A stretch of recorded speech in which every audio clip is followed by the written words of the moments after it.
This is Snake. Do you read me, Otacon? Loud and clear, Snake. Kept you waiting, huh?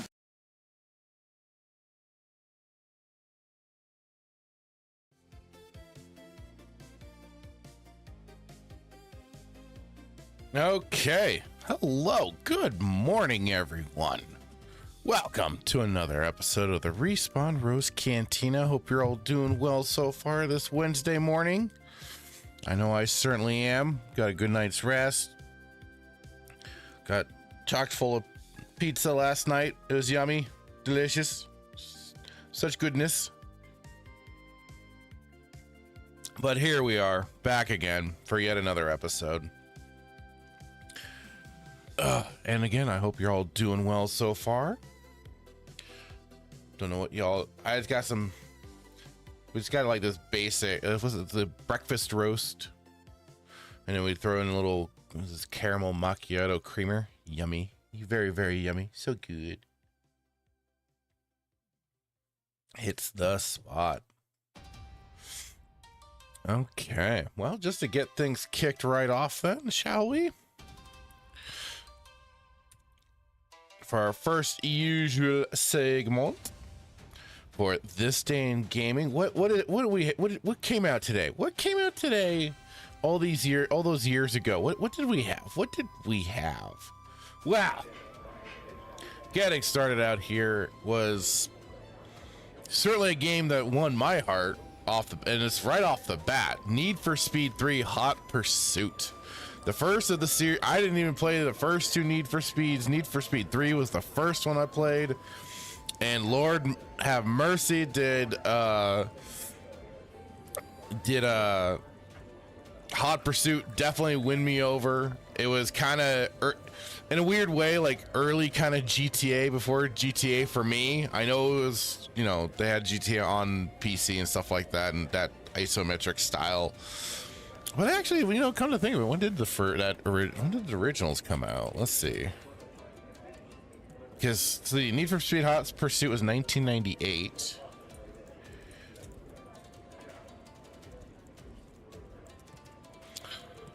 So the original Grand Theft Auto. Okay, so it came out a year before. Never mind. But certainly for me, like, it's at least 3D. Let's say 3D, you know. Kind of felt that way because you did get to do the whole, you know, getting pursued by the police, like it is Hot Pursuit. The whole name of the game was, you know, Need for Speed returns with all the exotic cars, tracks, and race modes you've come to expect, but re-engineered for a higher performance, stunning realism, and fierce competition. With Hot Pursuit mode, you can race on both sides of the law. As a cop, using radar, dispatchers, and roadblocks to track down speeders, or as a racer trying to outrun the law and see if the law wins. Real world environments feature details such as blowing leaves, rain, lightning, and mud splashes, smoke from burning rubber, and they will put your driving skills to the ultimate test. It could be fun doing either or, as I remember, but I mainly, as I recall, enjoyed the hell out of doing the whole, you know, escaping the cops and stuff like that. Because as I remember too, they can be pretty aggressive in this game, and like again, just so much fun. Okay, and next, Blue Stinger. This is again in the vein of like tank controls and stuff like that for sure, but not with the more third. Well, less of, I wanted to say less of the stock camera,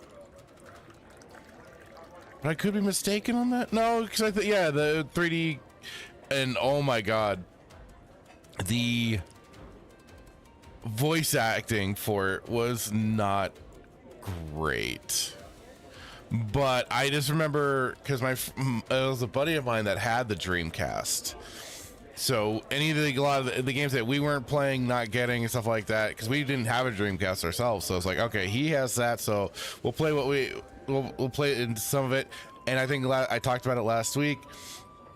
We rented Sword of the Berserk Guts' Rage, and then we played on his Dreamcast, of course, renting it from Hollywood Video. So I think that is what this was too, is another rental situation. And even as goofy as the game was, I predominantly remember my brother and him playing the hell out of this game, as you also got to switch between the two. Was it just the two protagonists of the game? Yeah. I forgot their names, but it was an interesting one for sure. So you kind of have like more like this kind of like the, not zombies, but definitely like more like parasite people.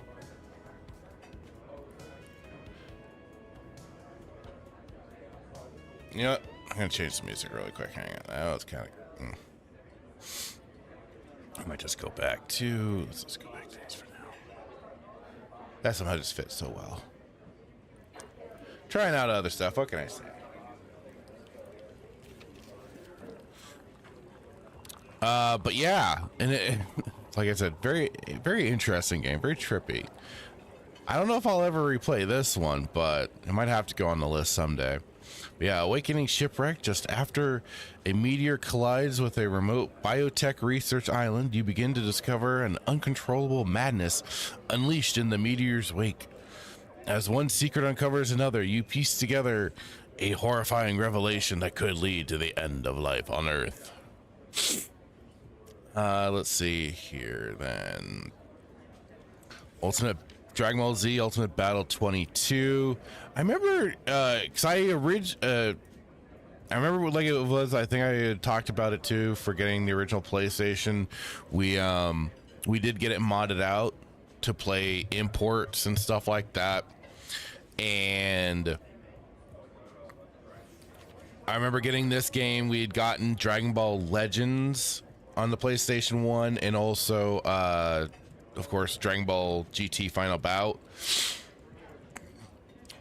Definitely like GT Final Bout a lot more than this one, and Legends was a lot of fun as well, because it had that chaotic nature of having multiple of your, you'd have like a small, not a small roster, but like at least 4 or 5 of your characters together and against 4 or 5 of enemies, or just one super powered enemy.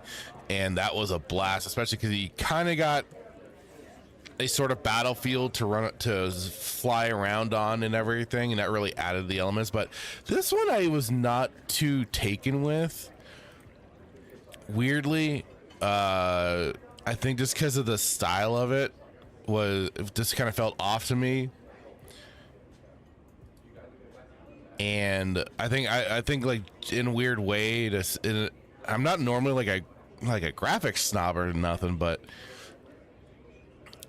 for the day I could be. I won't lie. For the day I could be. But like this one didn't quite catch me, and I much preferred playing GT Final Bout, even as janky as that game could be. It was definitely something that this one did not win me over as much as that one had. Oh, hello. Good morning, Joker. How are you today, sir? I hope you're doing well. Thank you for dropping on by. Appreciate it, buddy. I don't think we got any wrestling games on here. Let's see. What else did we have, though? Naruto Ultimate Ninja 3. I had, again, PlayStation 2 era. I modded that sucker. We got the, I wanted to say it was the swap disc, it was called, that we used to mod the PlayStation 2 and be able to play imports and some burned games. But I mainly remember, like, and the funny thing was, like, the Western versions, as I recall, were also like slightly modified, because it was at not quite up to the same time frame as, of course, the original Japanese release was.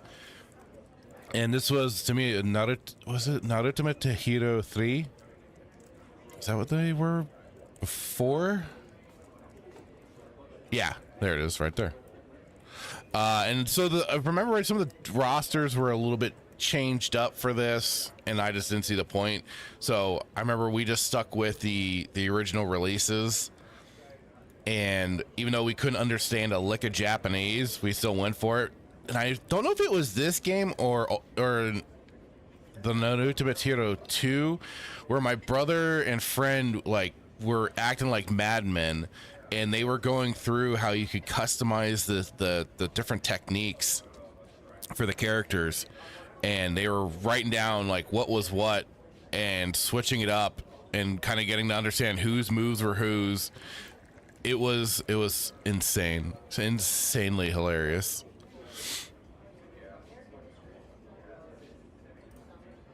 Joker saying I'm at work, empty bar at the moment. Ah, some peace and quiet then. That's good. Good time to get work done. Okay. Let's see here. Fist of the North Star, Ken's Rage. One I never played, but I meant to check out. Just never got around to it. BioShock Infinite, the last of the series, and Lord have mercy. Oh, look at you. Joker saying, speaking of Japanese, just got an email from WWE Shop. My new Julia? I hope I butchered that. I know I did. Shirt is on its way. Woot woot. All right, let's go. I'm still not totally familiar with the whole roster. I'm only familiar with some right now still. And I just peek in on a few things for between Raw and SmackDown. I'm still trying to I still mainly keep my eye on Uncle Howdy in that whole mix. I'm really torn on what's going on with them, but I'm also then kind of peeking in on what's going on with the other things between Roman and all that sort of stuff. Okay, so it is pronounced Julia. I wasn't sure. Like, with the G, it can kind of go either way. But thank you, sir. I appreciate that. Let's see here. What else do we have on the list of games that came out today? March 25th, whatever it was. Final Fantasy Record Keeper, an Android iOS game. Don't think I played that. I haven't played Smite. Warframe I have played. That was 13. Wow, that came out 13 years ago. Jesus Christ. And it's still kicking too. They've been making a lot of changes to that game as time has gone on. Let's see. One Piece, Pirate Warriors, Kirby and the Forgotten Land, and Tiny Tina's Wonderland, the Borderlands stuff. I've lost so much interest in Borderlands. It's an unfortunate thing.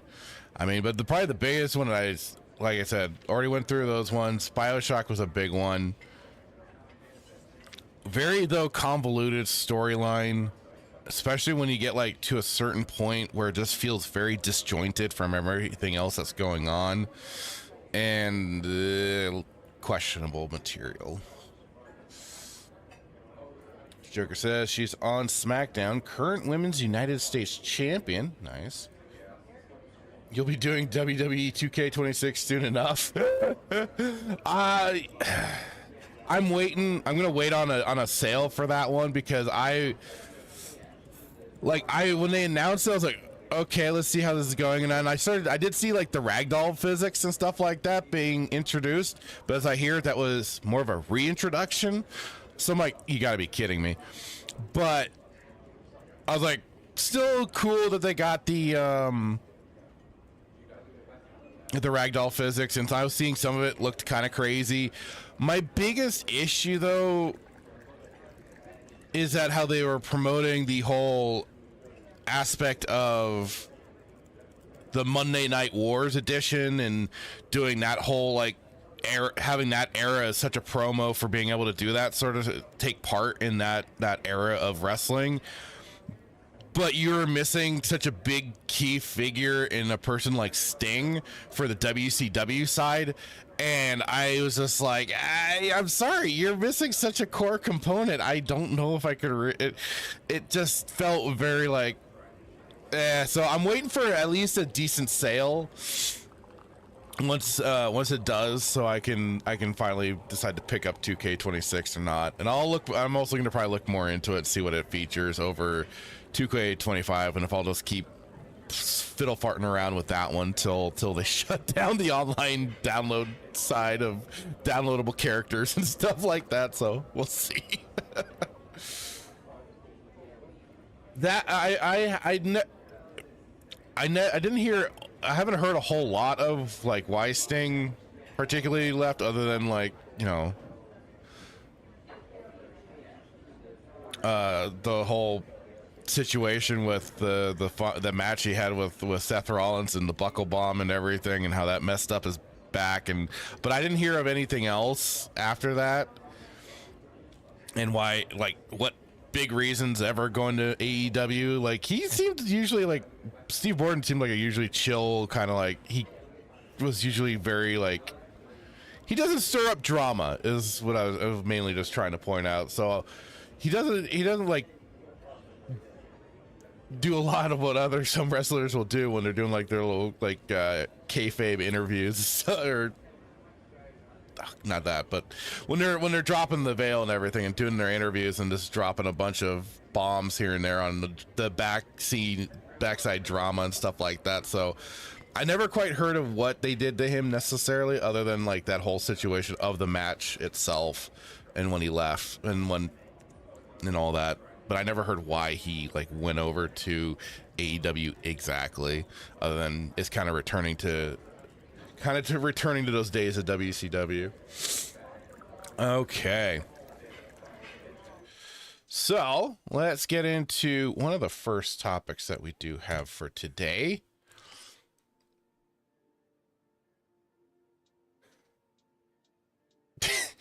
That I have heard a lot of. Joker. He says Tony Khan treated him like a king. Then again, Tony Khan is an absolute mark. For Sting, though, how could you not?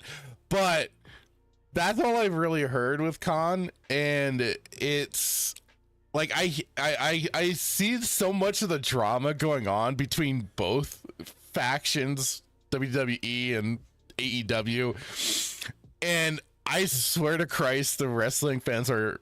I don't want to know if they're more insane than like some of the gaming people, but I'm just like, holy crap. Some of it is just wild how quickly, like, but there's like also a weird dichotomy going on between those on X or Twitter versus like people making comments on YouTube on the clip videos and stuff like that on the channels. So it's like, it's such a weird thing because like they're a little more friendlier and more like positive on the YouTube side, while on X it is just like a dumpster fire, and it is just sometimes hilarious to observe. Okay, so the first thing I am looking to get into today, and I thought it was quite surprising to see this drop for me yesterday, that this news came about, and I'm happy to see it because I'm really looking forward to this, is over here on the use of the tubes. We'll pause this really quick. Boom, go on over. From Cult Games, they now have their Serene Estates Last Guy trailer. So I am really looking forward to checking this out to see, especially for a launch date, because like I said, I'm really interested in checking out this game full release for sure. Joker says it's like watching Disney Star Wars fans. I think you're right. Yes. I think you're right. Oh God, let me make sure that it is sharing the audio, and here we go. Let's check this out. Well, actually, you know what, and just for context for anybody that is kind of that isn't too aware, if you've seen it over on Steam, pause that. But yes, Serene Estates Last Guy, developed by Team Serene and published by Cult Games. Step into Serene Estates Last Guy, a 3D action adventure inspired by the golden age of early 2000s classics. Explore a surreal housing complex where Y2K optimism meets abandoned brutalism.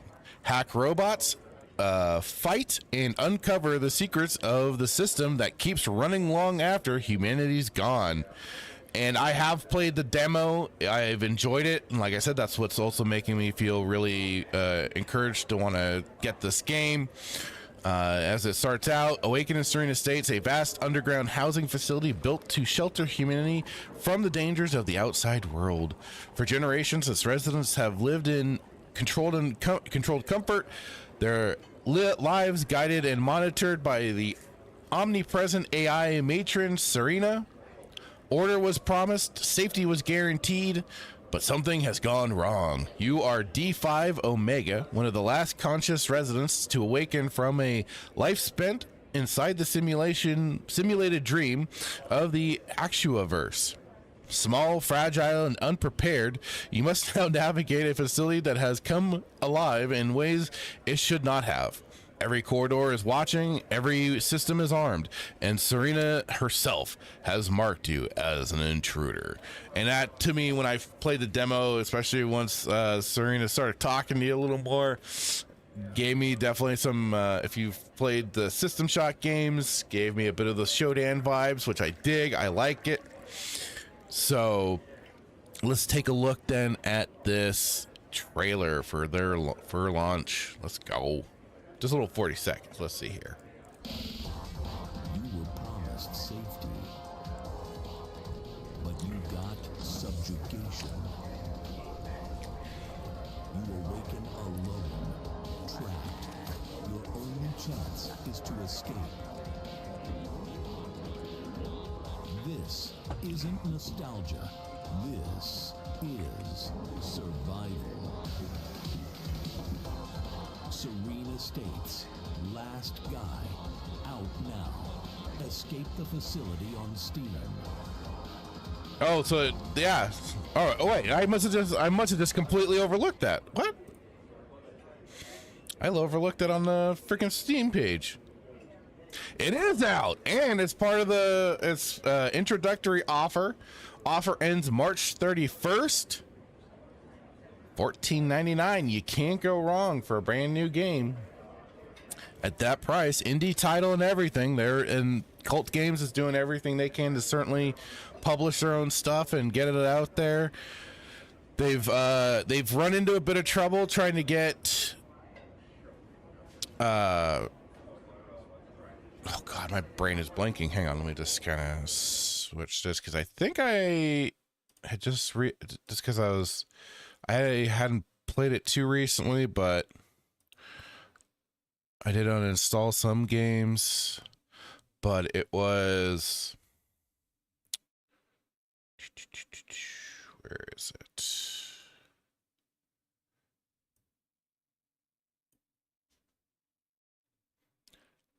Sometimes my brain does not always want to work proper.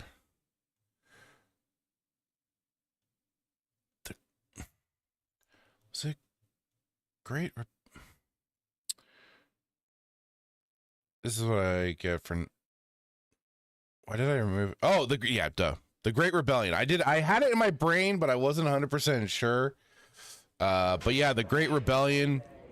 They've been having a bit of trouble trying to get it onto Nintendo's storefront, even though that they originally did, but then they suddenly had it removed. There's a lot of drama with that going on. I suggest looking into it, but also I just suggest picking up the game. I enjoyed the hell out of it.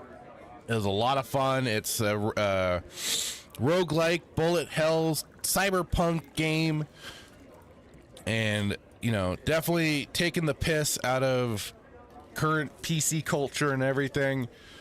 Over the top is all holy hell, but gosh darn it, the game itself was a lot of fun. I enjoyed it.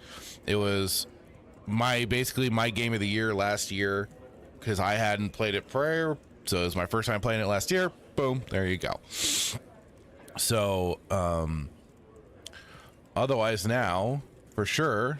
I'd say Serene Estates is gonna look to be another solid one. I'll probably be picking that up. In fact, I'll just put this like that right now, maybe. It's like I said, this was definitely a game I was looking forward to from playing the demo.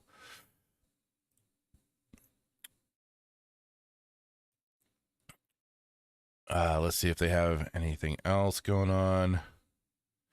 Defeat Serena. Defeat the bitch. Otherwise, that is everything that we've already seen. So we'll just kind of says they already kind of point out here. Drones patrol the air, able to repair, maintain, and eliminate. So that's going to be kind of what you're going to be using as your combat side.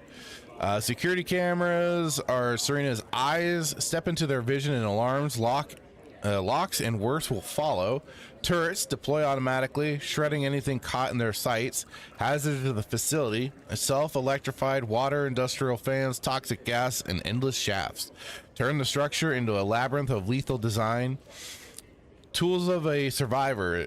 Though frail, D5 Omega is not powerless. Climb and traverse hidden routes to outmaneuver surveillance. Hack terminals to seize control of RC drones, turning Serena's machines against her.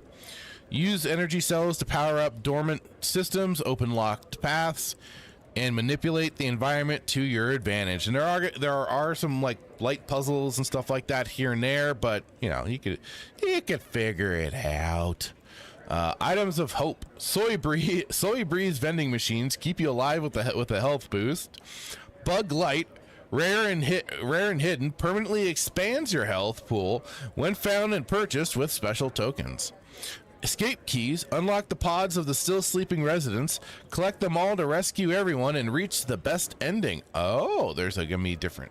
So they did that with the Great Rebellion as well. If you able to do X amount of things in the game, you did get a better ending, which I was still working towards. I just have not accomplished it just yet. So that is something that I got to get back to working at. Let's see here. Key features: atmospheric exploration through a colossal underground facility built on order and surveillance.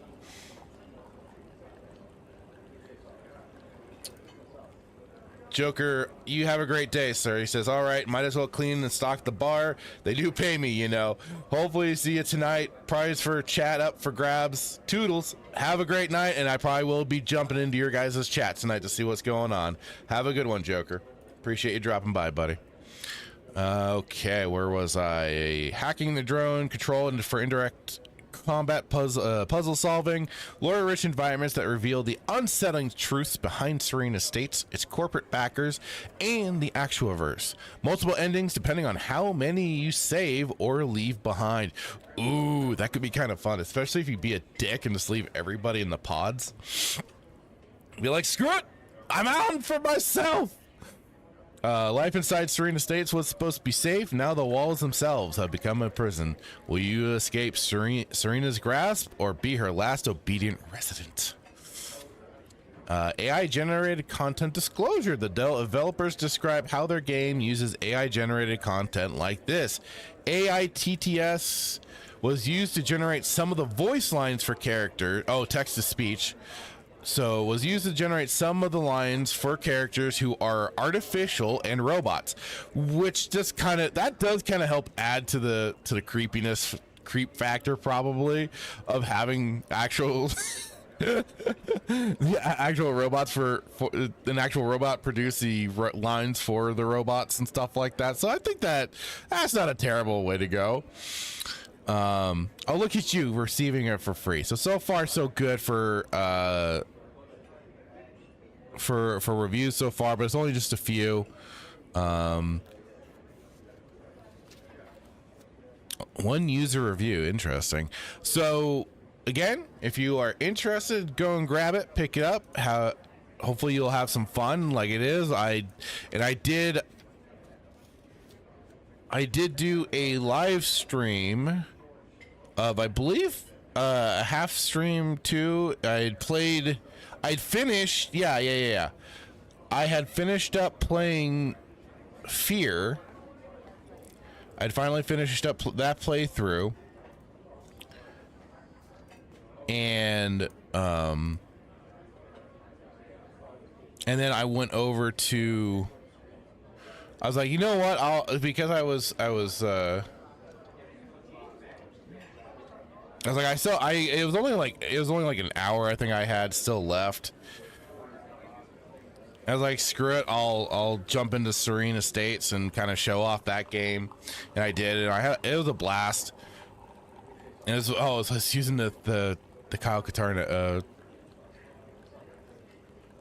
3D avatar there, but like I said, the game was a lot of fun. I'm looking forward to playing the full version for sure. So if you want, check it out, grab it for yourself and all that jazz. I'm definitely gonna be picking it up, so here's to it.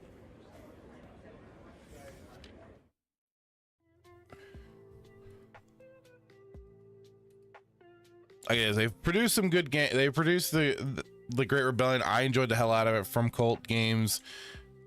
I have a feeling this will probably be another solid one because like the demo was already winning me over, and hopefully it grabs others. But yeah, good times.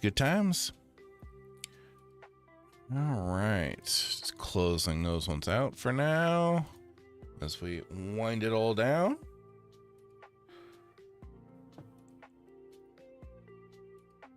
Alrighty. Hey.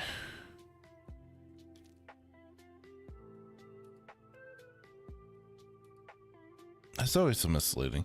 Okay, so what shall we get? Where should we go with this next? Because I've got a few things. This week.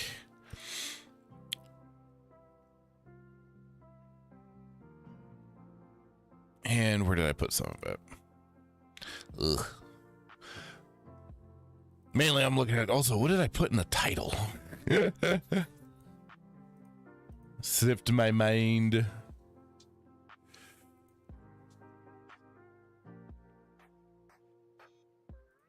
Because I know I had kind of a order to the madness. Okay, yeah. Oh, that's right. Yes. This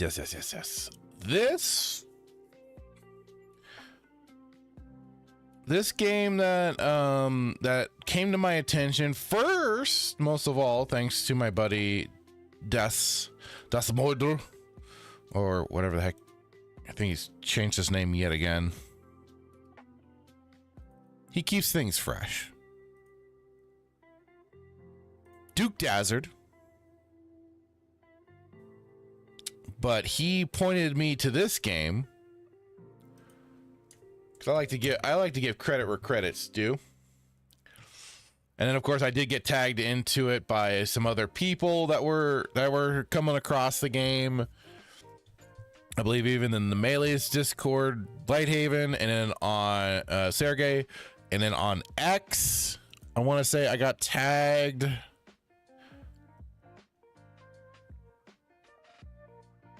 by, oh god, who was it?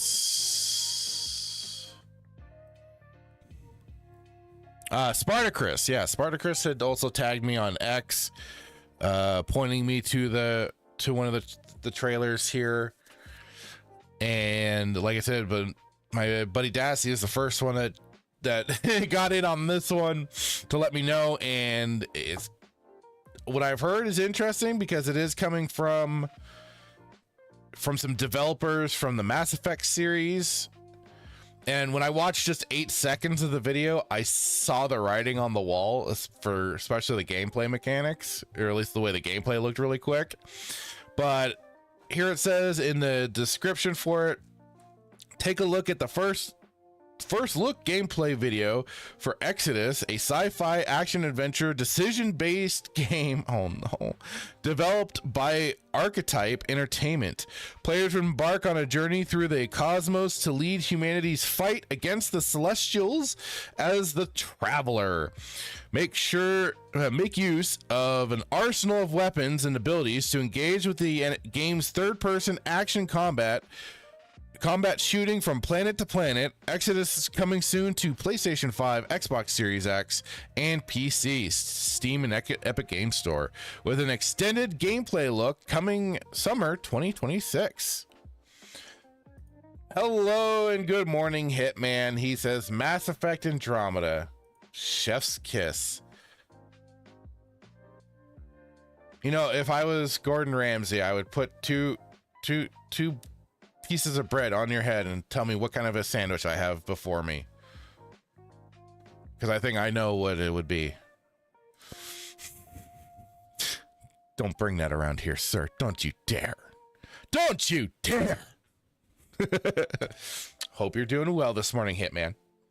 Anyway, let's check out this trailer here that we've got.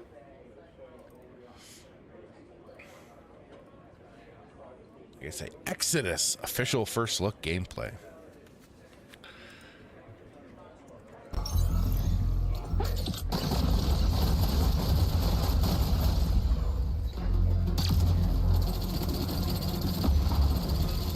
Okay, looking a little more, definitely looking a lot smoother than even Mass Effect 3's gameplay, and that they were kind of reaching that pinnacle there. I can't speak much for Andromeda. I didn't play a whole lot of it, so I can't really say anyways. Hitman says that's because I left a child to die. Wait, you or me? Because apparently I did too. Liquid Blake still won't let me forget about the damn kid in the vent. So we both did, I guess.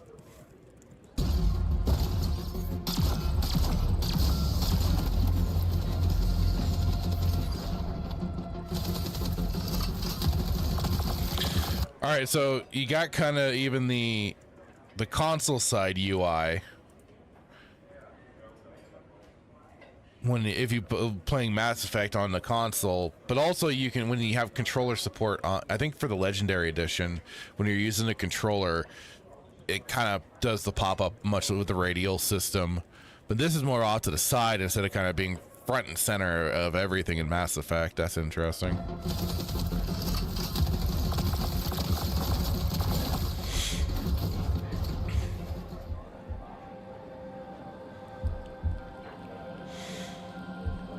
Okay, so this also is a work in progress gameplay, not representative of final. So things could be altered here. Maybe with the summer gameplay trailer that they drop, hopefully that'll be a little more finalized. Hopefully that one will be a little more finalized.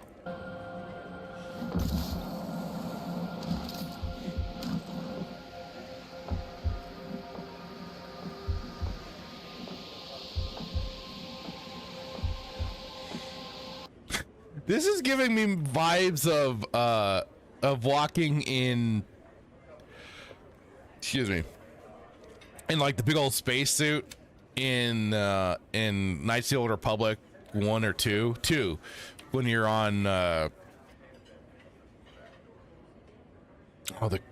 griffing station, the mining station in the beginning of the game, and you had to walk along the platform. And you're also like chugging along, not as clunky looking, but that definitely gave me some vibes of that. Hitman saying, did you hear that Fallout New Vegas along with KOTOR are getting remakes? I haven't verified KOTOR, but I did see an article. I saw no article. I just saw trust me sources, bro, sort of stuff on X, and I even saw Bane of the Shills say just that, because I went to the post on X to look for sources on it, and I saw nothing. Unless, Hitman, you want to drop a link article in our Discord, I'll take a look at it. But for now, I'm still doing my dance of cancellation for the KOTOR remake. Hopefully that never gets off the freaking ground. As for Fallout New Vegas, I've heard some rumblings here and there about that sort of thing. I worry for it because I know a lot of people do love New Vegas.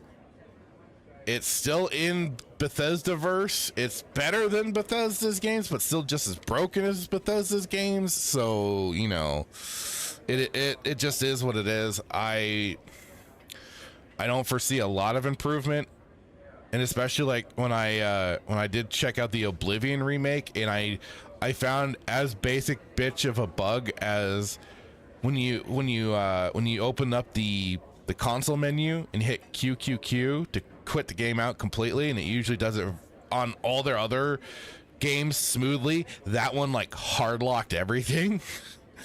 It was hilarious. So I don't hold out a lot of hope for them remaking New Vegas, and even as janky as it was, it's a much better game than the rest of Bethesda's slop. But I hope I don't hope for it. Hitman saying, "Oh, you mean Doomcock doing his work?" It wasn't even on a post from Doomcock. It was just like generally from some rando, and I just when I looked for any sources and there was none, it was just like, okay, I'm still doing my dance of cancellation, so I'm not worried. I'm not gonna get too in a huff just yet because it's just rumor mill bullshit.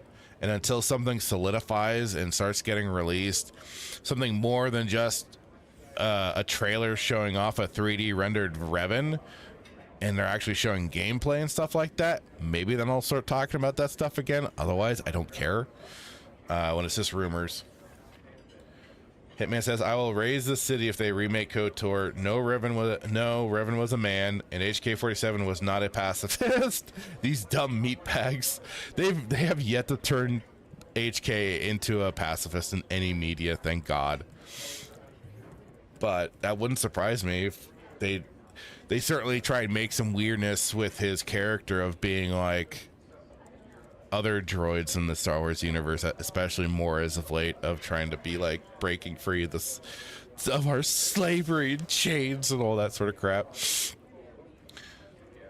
The meatbags won't respect us, damn it. Sort of bullshit, but yeah. But you know, that's the problem when you leave player choice and everything. When you're creating your character and stuff like that, it already gives people an impression in their head of what their head canon is for the character. So anyway, back to this. That's what I get for mentioning KOTOR.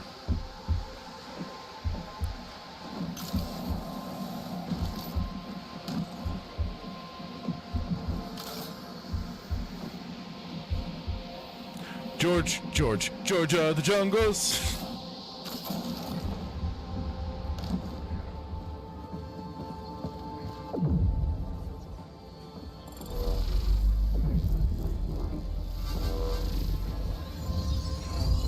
That was an interestingly designed door.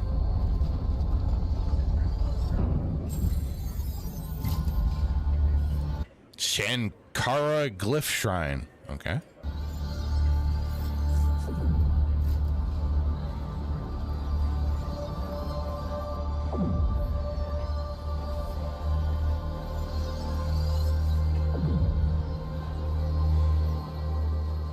Extended gameplay this summer. Wishlist now.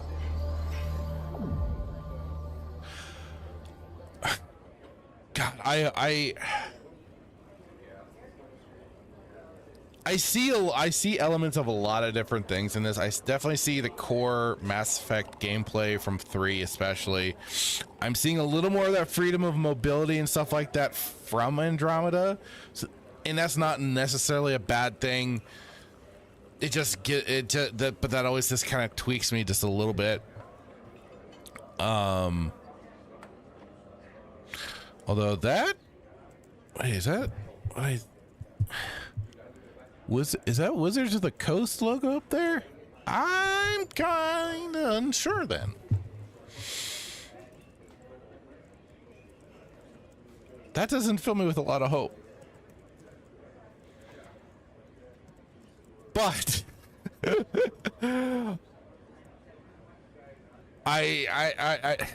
it's got me in. Like the combat looks like it could be good.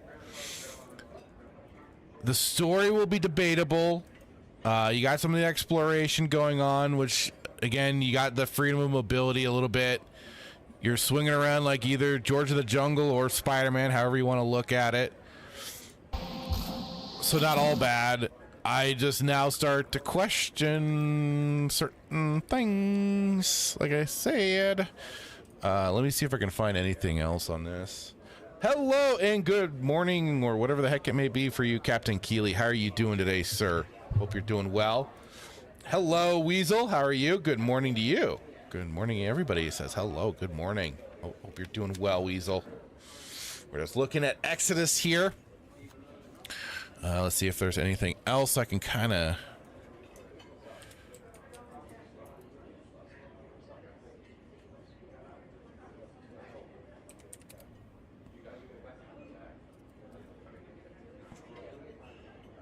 see what else I can kind of find out on this. Oh, so they have a website here. Good.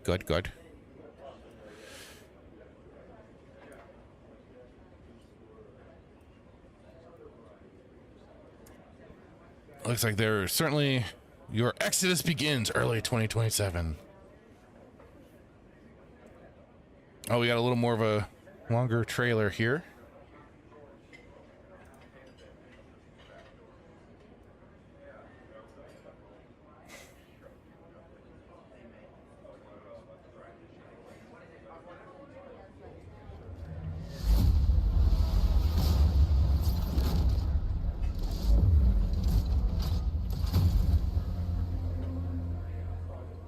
Oh, shit. It is Wizards of the Coast.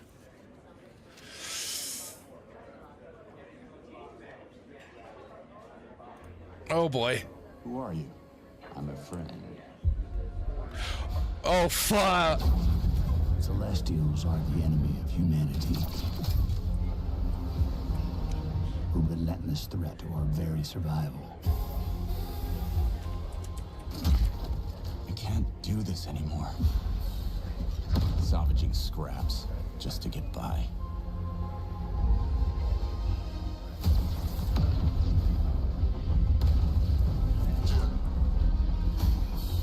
Child of Orion, fulfill the purpose for which you were crafted, and seize your destiny.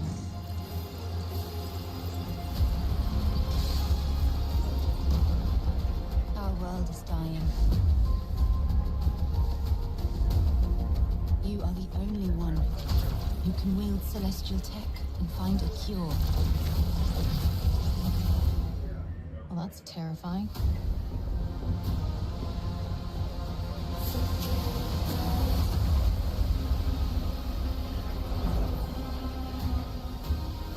But with the right ship and the right crew, you could save all of us. I was on an alien world. Felt like I was finally doing what I was made for. Thank you, June. We are the defenders of Leiden's future. And we will fight to protect it. The fight for survival has consequences. How far are you willing to venture?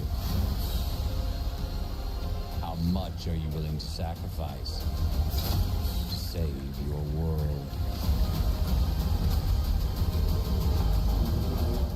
Damn, kid. No pressure there.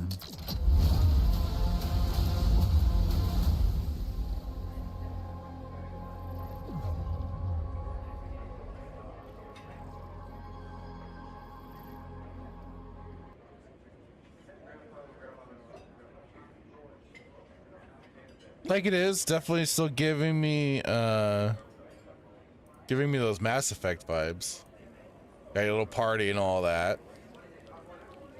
Humanity's last hope, step forward and become the traveler, leading humanity's fight for survival against the Celestials. We already kind of got that from the trailer. The thing that I was starting to see when I was just even Google searching it just really quick is it sounded like it was okay. Exodus is a story-driven action-adventure RPG set in a new sci-fi universe 40,000 years in the future. Players will fight for humanity's survival against its own evolution and confront the effects of time dilation caused by interstellar travel. The game is being developed by Archetype Entertainment and published by Wizards of the Coast. Again, it makes me kind of curious because heard certainly for what they've done with the Warhammer franchise and even just like what goes on with their card games and stuff like that. I think they were the ones Magic the Gathering, right? Too.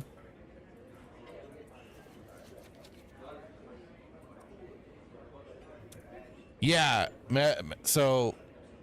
And they recently put out a pack for Magic the Gathering where they are including Teenage Mutant Ninja Turtles, and they did the race swapped April O'Neil. And I have to laugh because at least at my store, for all the stuff that usually moves, the Final Fantasy stuff like moved like hotcakes. Those boxes for the TMNT ones have been still there for such a long time. I think there's maybe been a few that have been picked up here or there, but not a terrible lot going for this one. The Final Fantasy, definitely. TMNT, might be reasons. I could be looking too much. I could be not overanalyzing, but this, putting too much into it. But anyways, again, excuse me, I do hope that this turns out good. It would be great to have a new science fiction RPG out there.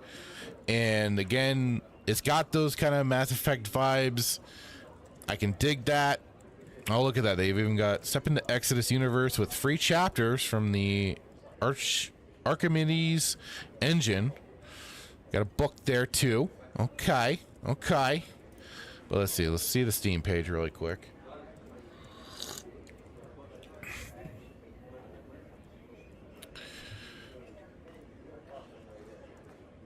I could have sworn too at the beginning of that trailer I heard the voice actor who plays Garrus. But yeah, planned release date 2027. You can add to your wish list. Step forward into the role of Jun Aslan, a salvager turned traveler, a renegade among the stars and hunter of ancient secrets. Ooh. Embark on interstellar missions to recover celestial remnants that may hold the key to humanity survival. Again, I guess that's probably typical science fiction tropes and stuff like that. Return to a changed world where time dilation has amplified your choices and reshaped the future of humanity. Lead the fight for salvation. Engage in intense combat against monstrous creatures and construct rival human dynasties. Constructs. Create creatures and constructs. Rival human dynasties. And the greatest threat of all, the Celestials. So again, we're getting our shadow threats of what the Reapers, but now they're the Celestials. Fuse remnants with human tech and expand your arsenal and unleash devastating abilities through a gauntlet only you command. Fight alongside powerful, highly adept companions whose strength, skill, and synergy turn the tide of every battle. And I just realized something. I should probably check my microphones because after last week's bogus, obnoxious stuff, I did. Okay. I had changed some things up because it was when I was playing Lego Batman 3, it was just giving me, my mic was just suddenly weirdly shutting off. Anyway, discover extraordinary worlds and companions, explore a galaxy alive with awe and mystery, shaped by extraordinary worlds, unique beings, and the bonds you forge or break along the way. Encounter the evolved descendants of humanity known as the Celestials. They're bioengineered changelings and highly intelligent awakened animals. Lead a formidable crew across the stars, human and awakened, driven by their own convictions and deadly in the fight ahead. So are they gonna be kind of big dickheads like the ancients in Stargate, who just kind of pissed off after a while? There's still a part of, like I said, there's still a part of me that is very curious about this game. See what the story does hold. When they talk about choice and stuff like that, you get yourself into potential. And this was the problem with even Mass Effect. They wrote themselves into corners that they were then like scratching to get out of towards the end there, or at least trying to. The challenge certainly of trying to include everything for everything going on. And unfortunately, like, they still wanted to tell a particular story, so things were retconned, things were kind of changed here or there. Biggest of all was their plans for Mass Effect 3 and the fact that, you know, you were supposed to be able to have the potential for Shepard to die in Mass Effect 2 with this whole suicide mission and people die. Yet they'll still kind of pop back up in Mass Effect 3, and of course along with Shepard, because either time, budget, or whatever, they couldn't implement the whole aspect of a new protagonist to take over in Mass Effect 3. And I was really kind of curious about that. Like, I was gonna, of course, want to have my Shepard naturally. He's a badass. He was gonna make it through no matter what. But it would have made for a very interesting, you know, kind of extra storyline to get through, where, yeah, you have a whole new protagonist that has to take on the Reapers instead of Shepard, who unfortunately, you know, got offed by the collectors in Mass Effect 2. So yeah, like I said, it kind of is a bit of a problem when you are trying to do dynamic choices, or however they put it, because that looks familiar. But like I said, for writing and stuff like that for a game, it really does kind of pigeonhole some things that they can't always maneuver out of, because then they're also if there is ever a sequel to this, it's called, oh crap, where do we go from there? And what we need to include people's choices and everything, because their choices are important, right? Choices matter. Yeah, that's why I'm like, it's great to have that availability in games to do that sort of stuff,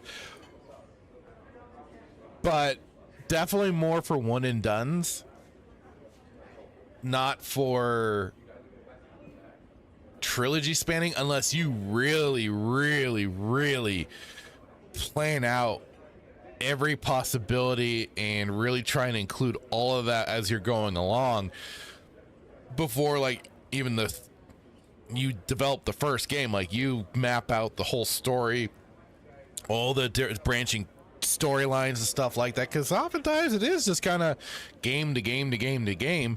I don't even think they had a full plan with Mass Effect 3 or the Mass Effect franchise when they did 1 through 3. So yeah, like the whole choice aspect is great and all, but it can be a bit of a problem when you are trying to tell your storyline, and then you start running into problems with player choice and stuff like that. Especially if I'm sure it's gonna be online connectivity and all that sort of crap. So they'll probably be able to, like, scout your save files and see all the choices, and they'll do a whole data collection on some of the most popular choices. Maybe go from there. That always gets really weird when you start having that sort of stuff. That bear in armor keeps getting shown off. Mess that bear up. So I hope for the best. I am kind of, I'm going to add it to my wish list. Keep an eye on it, see what kind of updates and comes from it. Hopefully good things. I really do. I really hope for some good things. Not anticipating it. I hope for the best, but I expect the worst. I can't help myself. It's just the way it is. It's just, you know, modern gaming. It is what it is. So, there we go.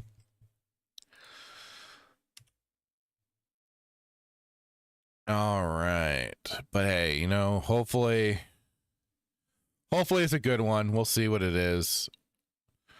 Oh crap. I guess I could have gone through more. There's a whole, they got a whole bunch of stuff here. Maybe if there's with the follow-up, I'll even bookmark this. And when they do the summer more larger gameplay reveal, we'll go into more of the details on this game. Just because then I think that'll mean it'll be maybe worth looking into when we see more of it. There we go. Okay, that's been saved. That will require a follow-up.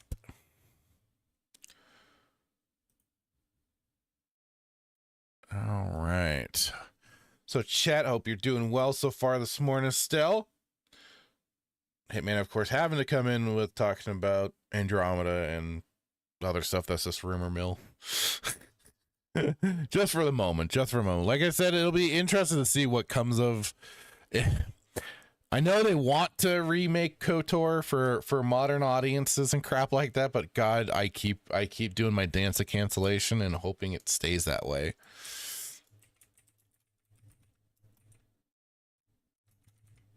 Because so far, there hasn't been a whole lot.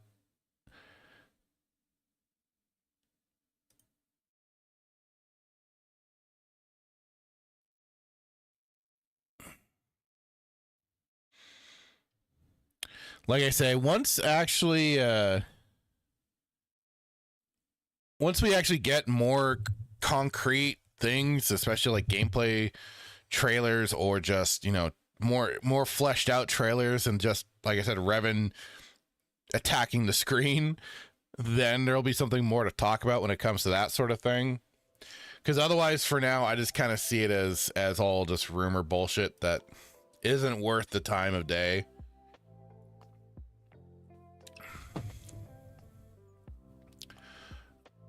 Okie dokie.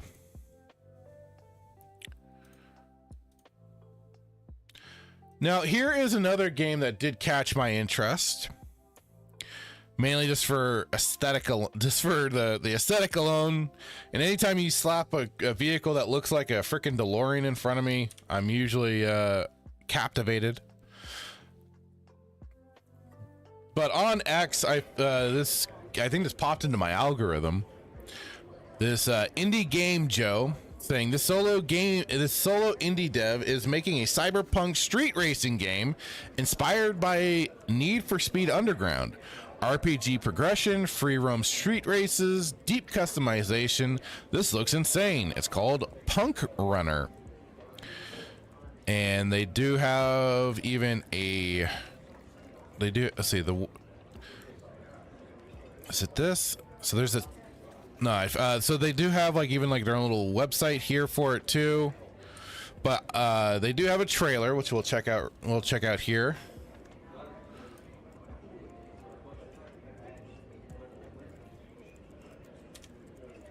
Here we go.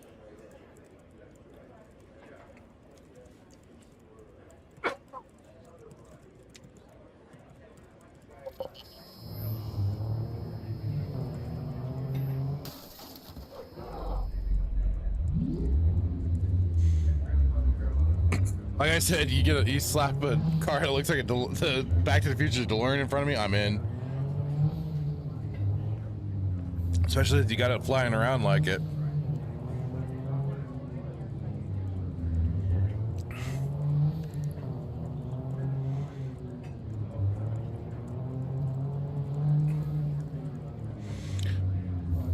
So it's still saying work in progress for this. And this is the open world side of things. Ah, now we got a race.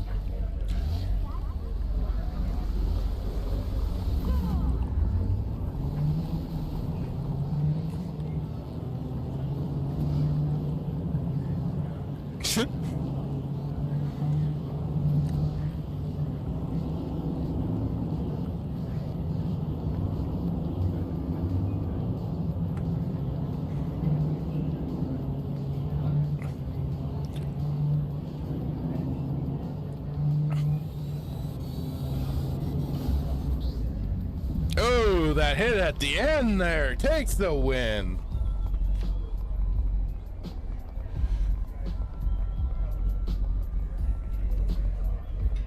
West Anglewood, sorry. I think Angle.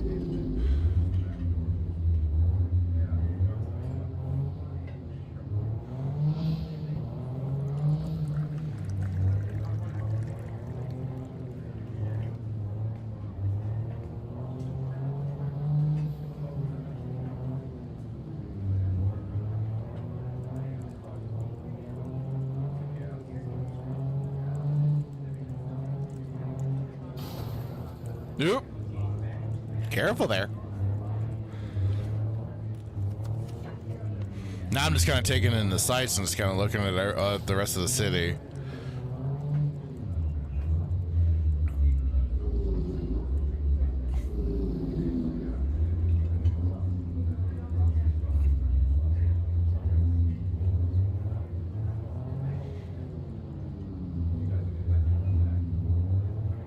Wonder if there is any kind of damage that you can get done on the car too, then. Because I don't know if I ever play. I don't know how much I ever played of Need for Speed Underground. I'll have to see if I even have that game.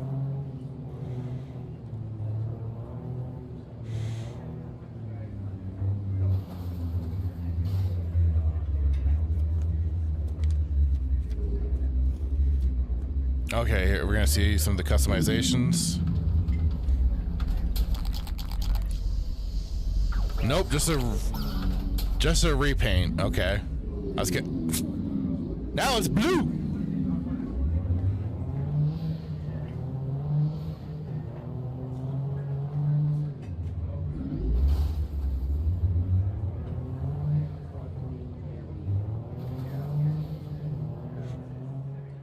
Okay, so there were even more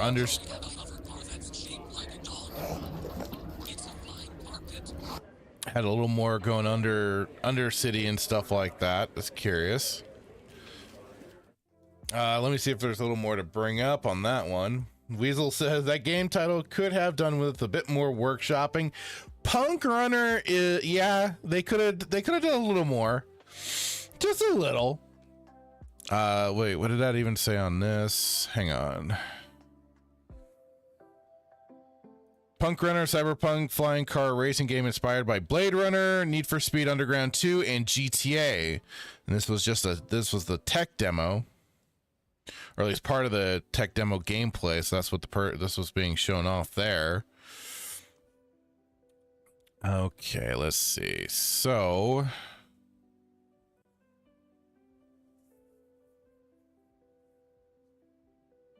this is kind of the interesting thing I saw with this here on their site is how it says a downloadable game for Windows. Download now. Name your own price. So it sounds like. So recent events and announcements, Punk Runner needs your help. Every small contribution counts and will directly support the development of the game. If you're a fan of cyberpunk flying cars and want to see this project come to life, you can make a donation via different ways: Patreon, PayPal, and help fund assets. But about the game, Punk Runner is an upcoming indie racing game that takes you through the neon lit streets of a cyberpunk future. You play as Hero, very direct, an unknown figure with a love for speed and a reputation for being the best street racer.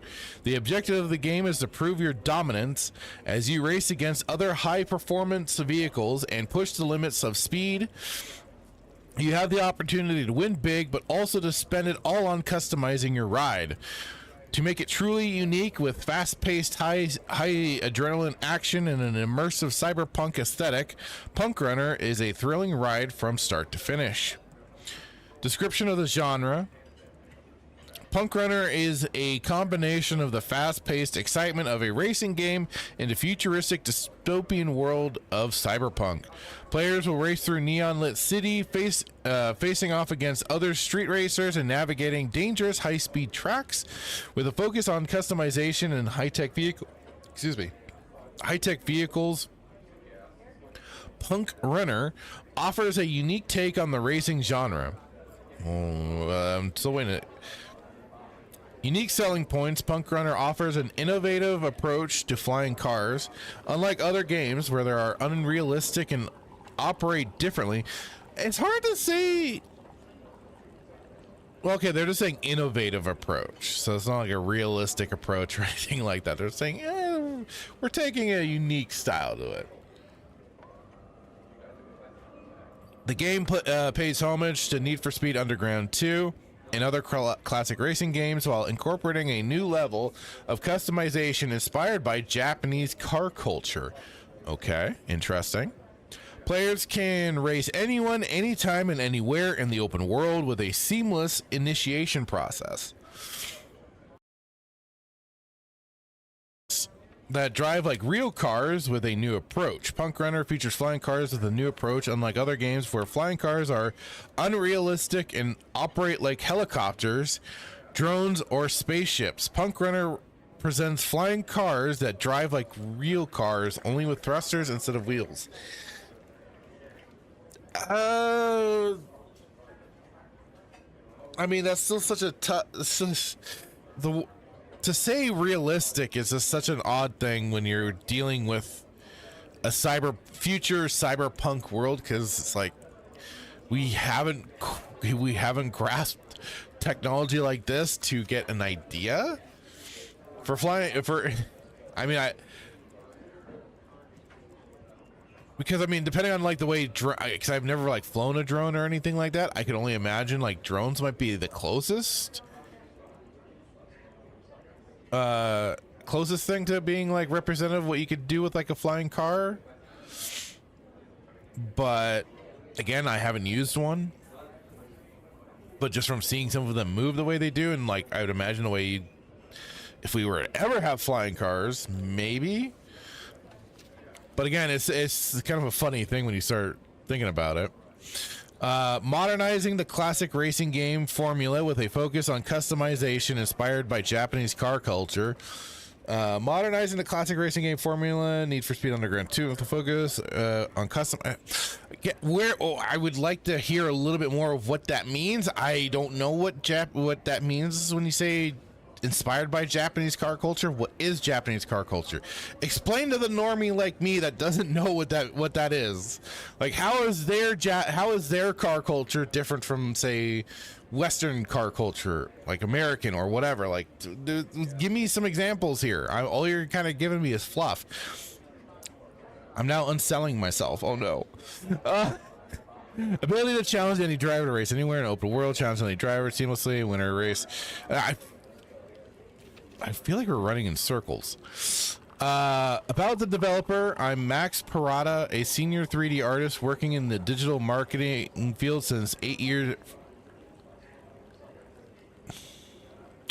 Since 8 years now. Besides that, I'm also a solo game developer. I started when Unreal Engine 4 became free. I saw an opportunity to bring my 3D art skills and experience to game development. I learned Blueprint, UE4's no-code programming language, by creating small prototypes and gradually developed the skills needed to make a game.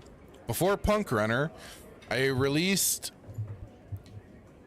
Ambuscade.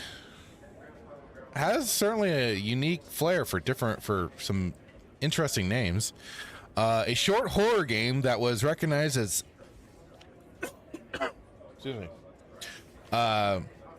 Best free game of 2017 by PC Gamer, and also created a voxel asset collection on my itch.io page under the brand Monogon. So let's see what the Steam wish list has on there.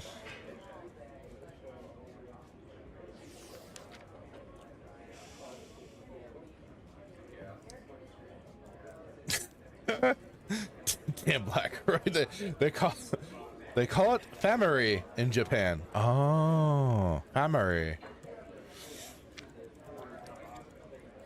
Gotcha. Okay.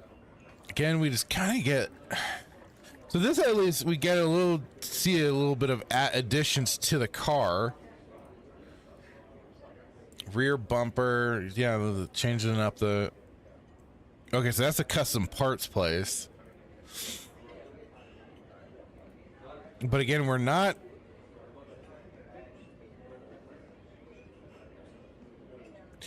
And that must be like the basic. Yeah, here we have like the basic bitch version of the car. Before you start modding it out. And this is gonna be all the stuff I just read on our website. Again, I there's a part of me that's interested in it. I wish they would elaborate a little bit more on just what they mean by Japanese car culture, just to get a better understanding of that from their perspective of what that all means, because it leaves me a little freaking lost. But on here they say Punk Runner tech demo, which I believe it was on their website that I already showed for early access. Let's see if this is different. Nope, same thing. So again, the gameplay,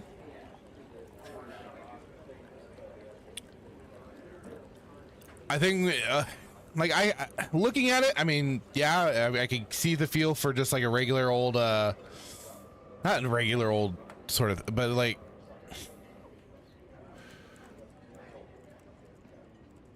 Dan Blackbird says it's all about the drifting over there. Forget the NOS. Well, they talk about it though in terms of like the customization of the car. So that's also where like I'm trying to understand what they mean with all of that. I'm still curious about the game. I might have to check out the tech demo that they do have available. So it seems like okay, so they but they say you can name your own price, but you're basically then paying to do the old pay to test the game, basically. Like I said, there is a part of me that's curious about it. I used to love racing games. Like we talked about today, we talked about Need for Speed, Hot Pursuit, a classic favorite of mine from back then that I loved and I played the hell out of. I would love to find one that re-sparks that love for racing games, because I've been a little out of the loop on that. But like I said, I'm still kind of curious about it. I'll have to wait and see what more maybe drops, if there is. Is this?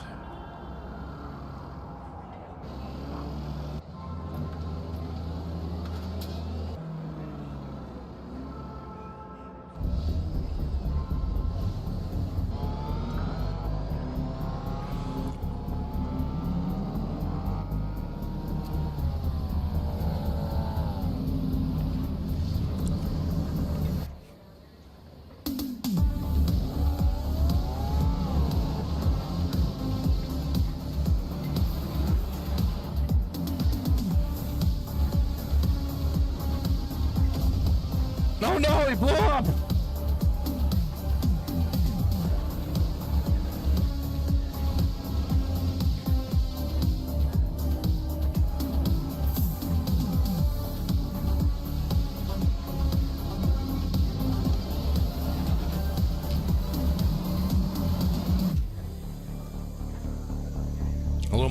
A little more of an official trailer there.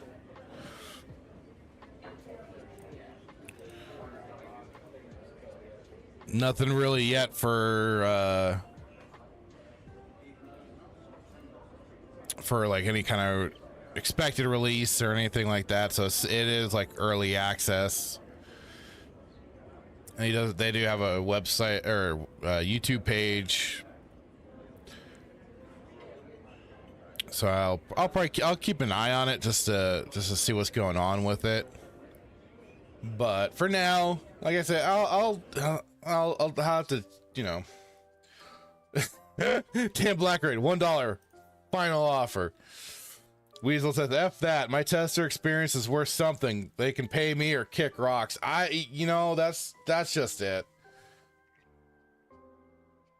I've done my fair share of testing. I mean, shit, I at least got into like the alpha beta test or whatever back in the day for Star Wars The Old Republic before that ever launched. And then I even got to do some professional QA testing for gaming when I worked at EA for 6 months. So I have that. It's like, yeah, I'd much prefer getting paid to QA. I'll QA the hell out of your game if you want. If you want to pay me for it, absolutely. I love doing that. I was probably an odd one. I enjoyed the hell out of it.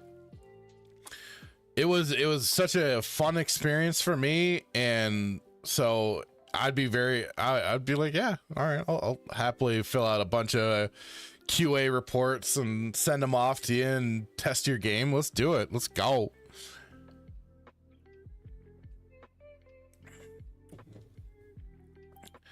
I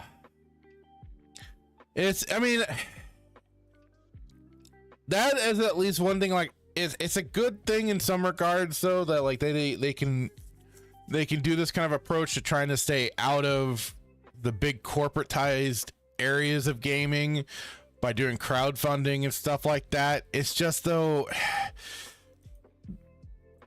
the main thing is that you just become like I say, you're pay to play and pay to test the game.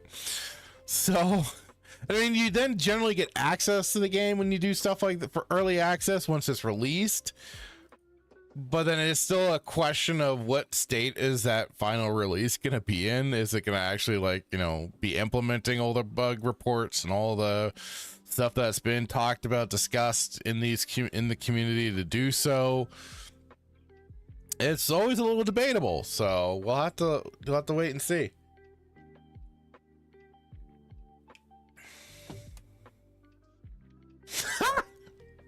Really, Liquid Blake. He says, I was in the Bikini Atoll test. That was a blast. I would certainly say so, sir. I would certainly say so. Quite a blast. Quite illuminating experience, I bet, too. Weasel says, biggest titles I tested for were Red Dead Redemption 2 Online, SOT. Which one's SOT? Symphony? No. What is SOT, by the way? Never as an employee, unfortunately. Dude, Red Dead Redemption 2 Online is a game that, like, my brother and I really did dig. We enjoyed the shit out of it. It was just unfortunate that it was like a neutered version of the main game in such ways that they did to it.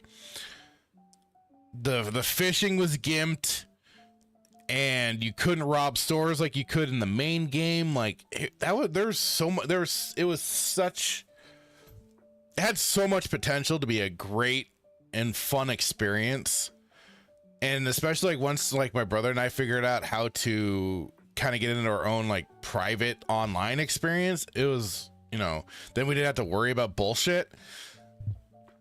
But I wish they would have, if only people could have also modded it to reincorporate those things. We loved it when they did when they do the winter time event, basically, which would just then blanket the whole map in snow, and it felt so comfy, especially just playing it. And then you still had to get, and they did it full up to where you had to still like stay bundled up and warm even in the game, even in the areas that weren't normally cold. So, and I like the gunplay better in that more than like GTA Online.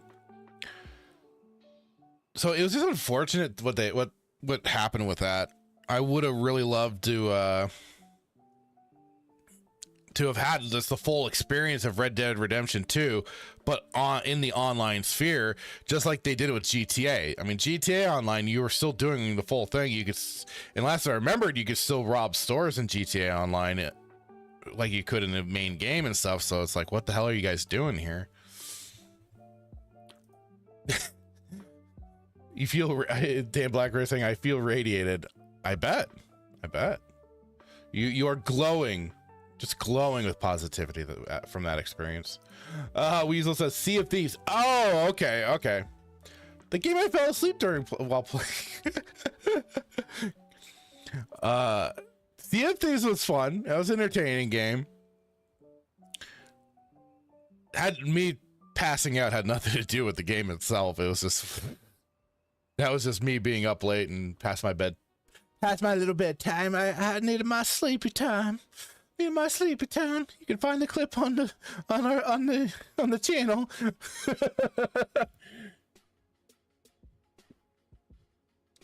I believe I was in a game with Static 2020, Paul Hadoken, and Shaka Zulu. And at a point it just suddenly was like, what happened to Fractured? He suddenly dropped.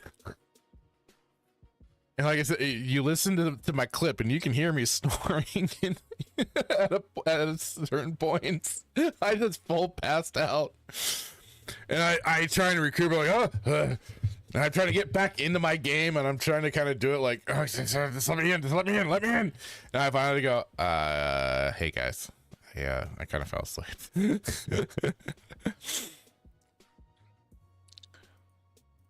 Good times though, good times. Okay. So here's another one. Now this trailer is an announcement. Oh, this is from last year. I just saw this dropped in the Melee Games Discord. Sergey Lighthaven, he tagged me as well for it to check it out. And I figured, hey, what perfect timing. I was looking for maybe a little bit more to talk about. And in the mainly the like I said, in the general chat of Melee Games, that's where he had posted it. So let's take a look at this. Like I said, I didn't realize it was from last year. I don't know if this is going to be a PC game at all. I'll have to let me slap it into Steam really quick, because otherwise it's looking like this is strictly PlayStation. Which, hey, nothing against the PlayStation players. I just don't partake. Okay, it is also going to be on PC. Okay, so I have that ready. All right. So here we go. This is called Loulan, the Cursed Sand. Like I said, this was posted October 27th, 2025. And maybe I'll even check and see if there's a little bit more for anything recent, but for right now, we can take a look at this.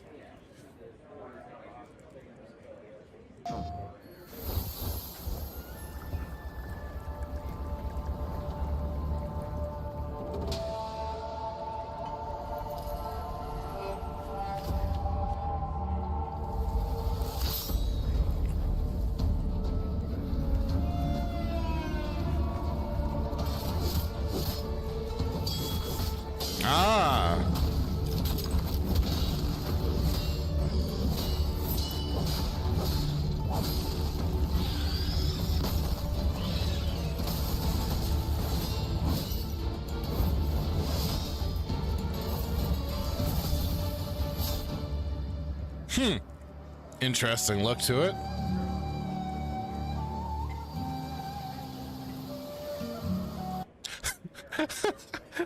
I'm suddenly getting Final Fantasy VIII vibes. Oh no. Oh shit. No. Just from like, if you remember the intro from Final Fantasy VIII when you start up a brand new game, and then now this, what's this, some of like, you remember our promise? Blah blah blah. No.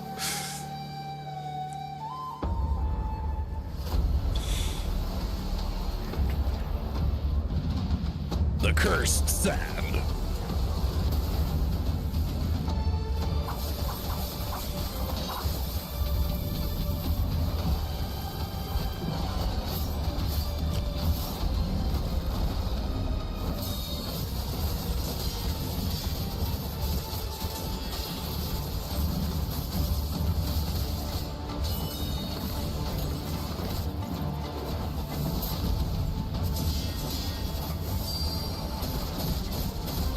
Holy hell.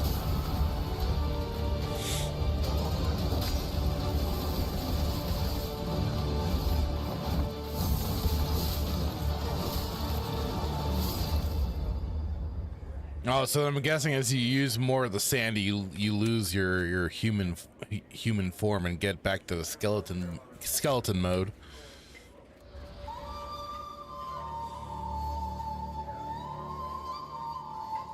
You know, if he had the white hair on this side, I'd get even more Griffith vibes from Berserk.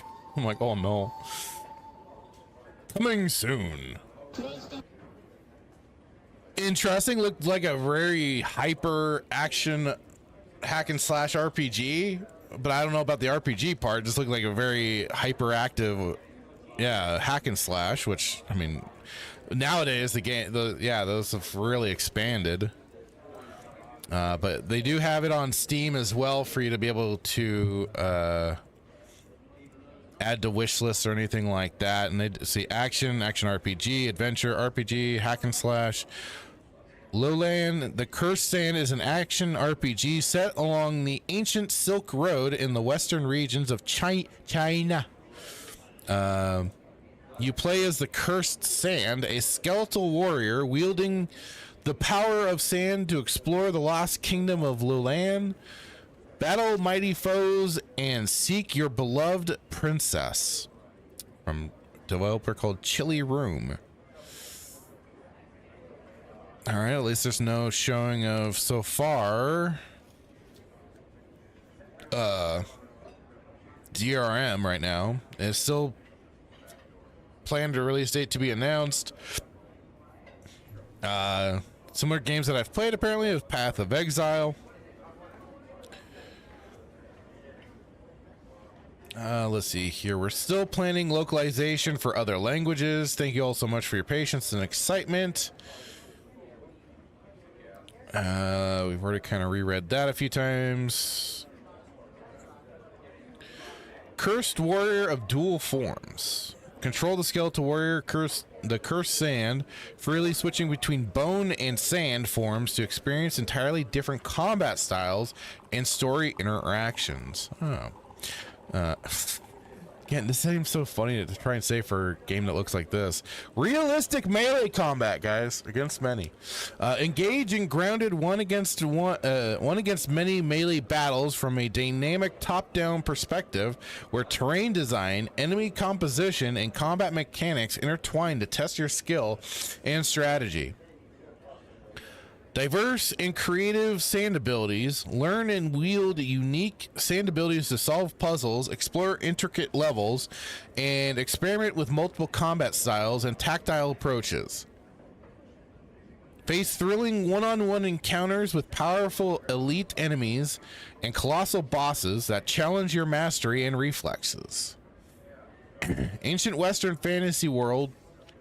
Explore a mysterious world inspired by the lost kingdom of Loulan, along with the Silk Road, featuring diverse regions and atmospheric handcrafted levels. And we do not have a little section for AI, but like I think James from Melee Games, he kind of pointed out they're not forced to mention anything about about AI usage. It's strictly, I think, optional. But it's, you know, it is a good thing when the developers decide to be transparent about what they are using for their tools for this, for game development. So, yeah, sounds interesting. Gameplay looks stellar. I mean, it looks as it is, looks action-packed. You got certainly the freedom of mobility as it kind of shows you leaping around like a little hyperactive spider monkey.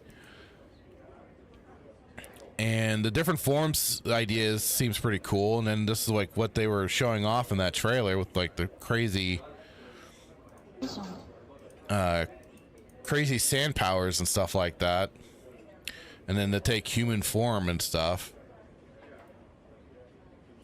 And then just to kind of activate that different play style in your human form versus the skeletal form.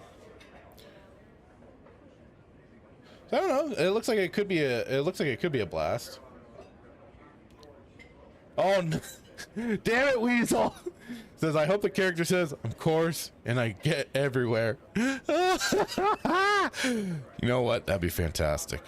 I would 10 out of 10 game. Dan Blackray says, I can guess where the beloved princess will be found. Anything of value would obviously be stored inside a random vent. Well, then I'm leaving the bitch. She can stay in her dumbass vent. Stay right there in it.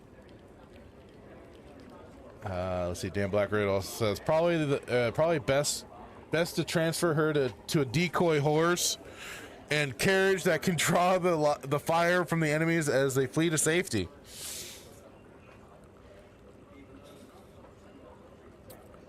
I'm leaving the bitch.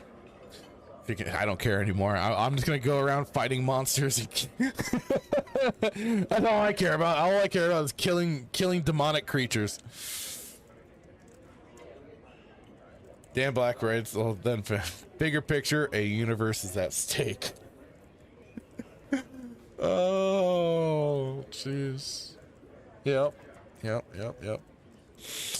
And then, but for this is scaled down. This is just the lands of Loulan are at stake, and that's what I care about.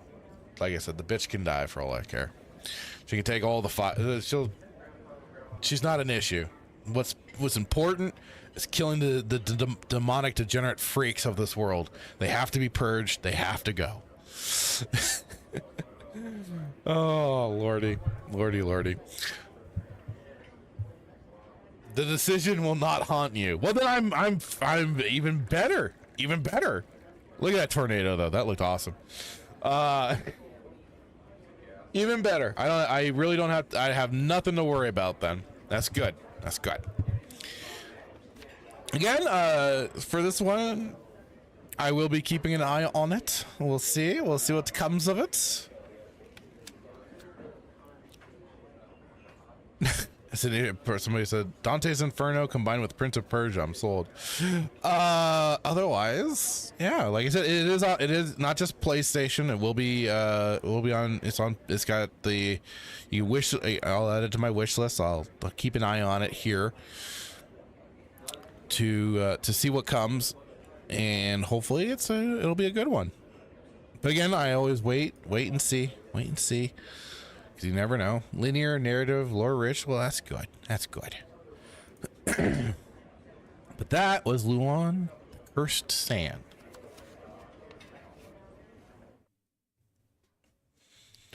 Alrighty.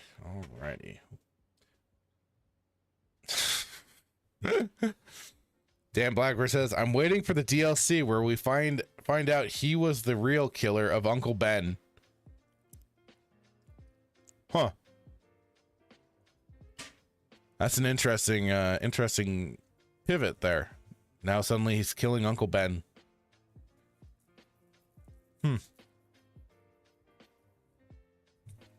Great. What a dickhead.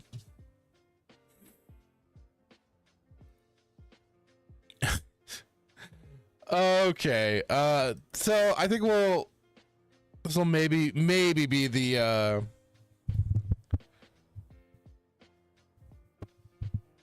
last topic here. Again, this is I was tagged in the Melee Games Discord from Sergey, aka Lighthaven, in there. Interesting news is hitting, especially for Epic Games, and you gotta probably figure, you know, with the fact that they are Epic Games, they keep trying to compete with Steam in so many ways, especially with their launcher and what they try to do with it and how they try to, you know. Oh God. You know, they're always putting out like free games, and a lot of the times too,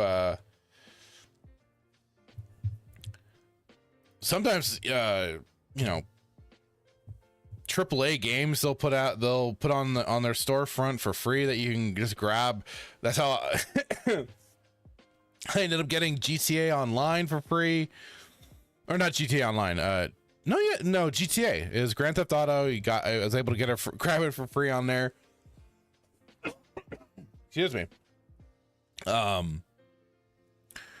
And they've done a bunch of others too. I think they even put like the Ghostbusters remaster. I grabbed that on there for free. Oh, recently they put Hogwarts Legacy up for free that you could grab off of the Epic Games storefront. I mean, that's the only reason why I really freaking have the damn thing, is just to like grab these occasional free games that they drop. Because otherwise I haven't paid a cent into buying games off of their storefront. Cause yeah, like what else have I grabbed here? Bloodstained, like I said, Hogwarts Legacy, Civilization 6, but I'd already had that. I was like, yeah, I'll grab it for free over here. Jurassic World Evolution 2, the Fallout series, Fallout 2, Fallout Tactics, the Callisto Protocol. They had put Shredder's Revenge, Dragon Age Inquisition for free, the Thief remake, Guardians of the Galaxy, Outer Worlds. That's like the complete collection too. Evil Within 2, Evil Within.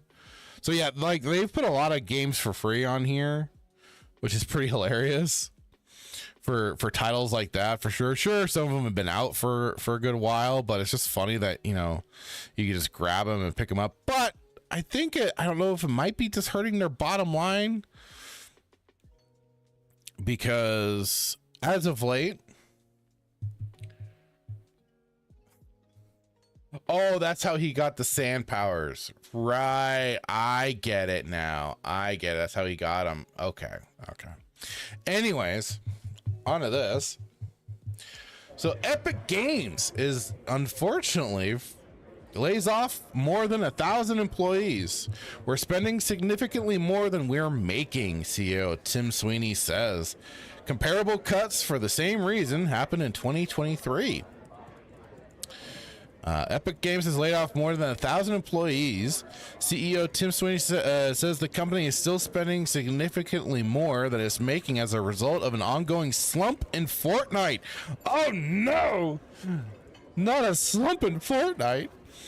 Fortnite engagement that began in 2025, which has necessitated, quote unquote, major cuts to keep the company funded. Oh no. Sweeney said some of the problems facing Epic are endemic to the game industry, such as current consoles selling less than last generations, while others are unique to Epic, despite Fortnite remaining one of the most successful games in the world. We've had challenges delivering consistent Fortnite magic with every season, Sweeney wrote about the layoffs. Sweeney also referenced Epic's years-long legal disputes with Apple and Google, an effort that ultimately resulted in a victory for Epic, but only after a drawn-out and surely very expensive process.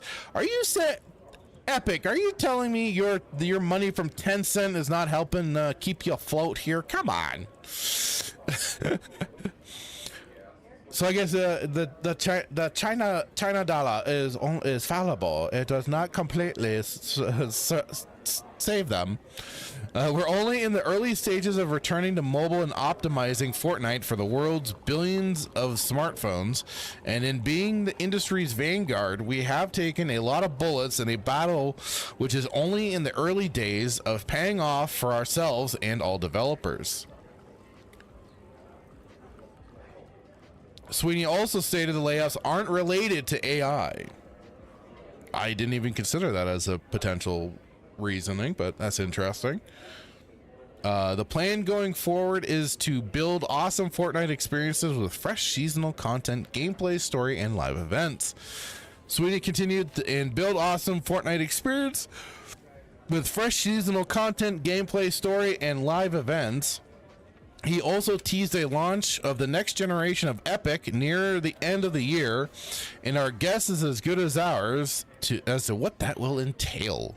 Market conditions today are the most extreme we've seen since the early days of Epic, which was founded in '91. Wow, they went back that far. And it officially became Epic Mega Games the following year, Sweeney wrote, but there's also massive opportunity for the companies that come out as winners on the other side, he added, which is what Epic is focused on. The layoffs come just over 2 years after Epic laid off more than 800 employees, cuts that occurred in September 2023 for essentially the same reason. We've been spending way more money than we earn, Sweeney said at the time. He said in October 2024 that Epic was financially sound after spending the previous year rebuilding and really executing solidly on all fronts. It also follows just 2 weeks after Epic raised the price of Fortnite V-Bucks. Oh, there it is. Saying the cost running Fortnite has gone up a lot. Epic told PC Gamer that following the layoffs, it will have just over 4,000 employees remaining. Still a pretty big team there, guys, but you know, maybe you should keep some focus there, I guess. But I mean, this is kind of funny considering what I also heard recently in regards to Epic.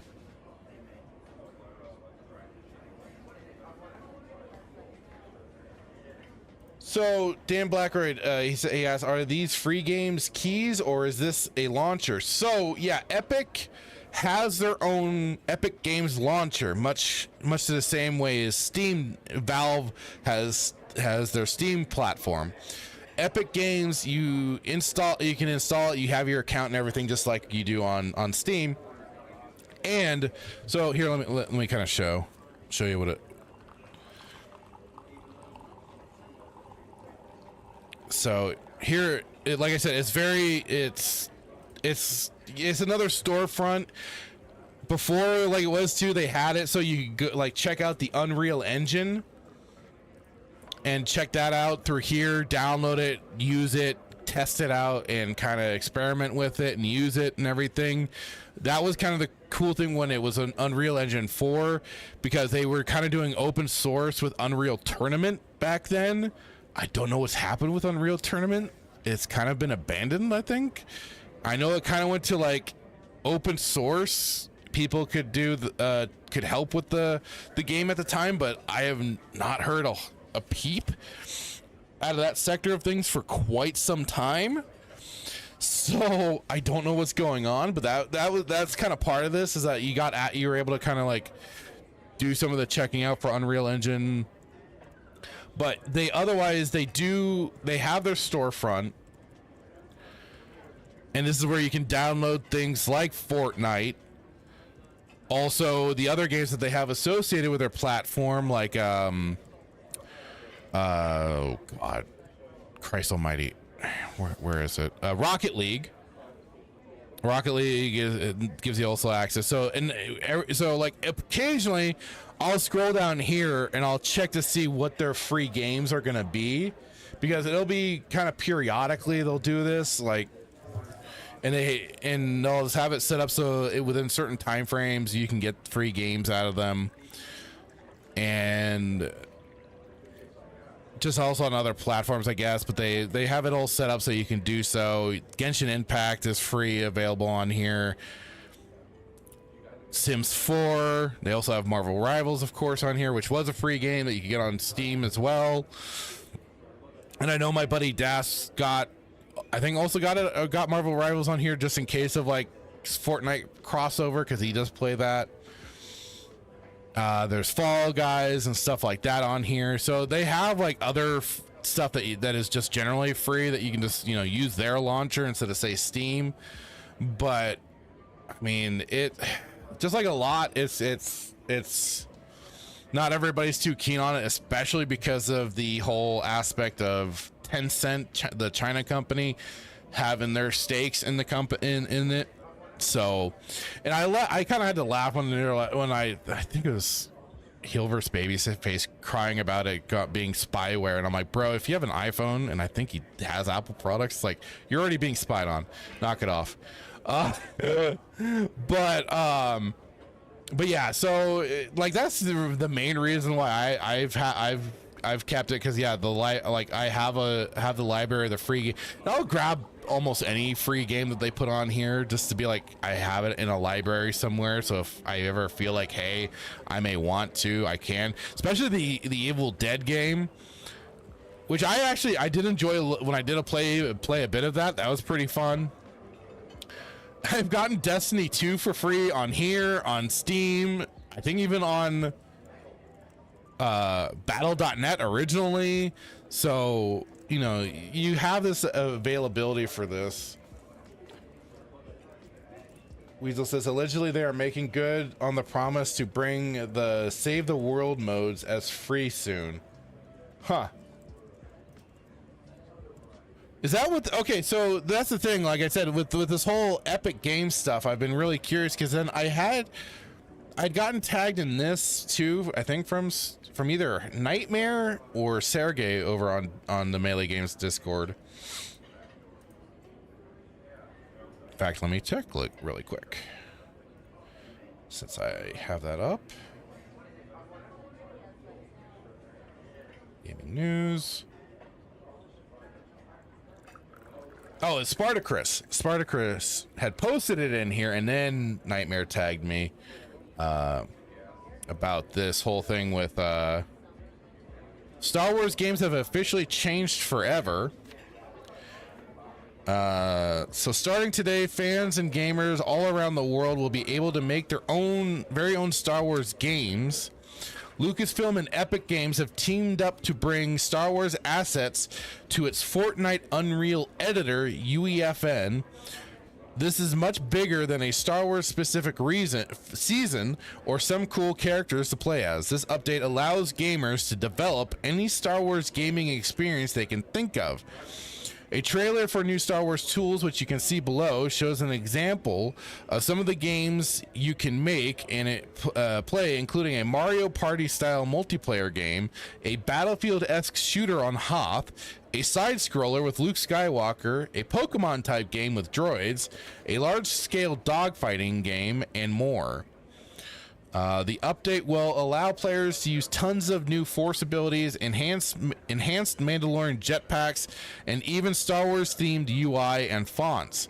One of the cool and as of yet untapped areas of potential for this update is a mechanic that allows players to talk with NPCs. Akin to a role-playing games like Skyrim, this means that fans can theoretically build a game like Mass Effect with this new update. Soon Epic will enable support for first-person shooting, allowing creators to craft Call of Duty-esque games in a galaxy far, far away, which, if you've paid attention to anything of modding scenes and stuff like that, people have already been doing that for a while. Battle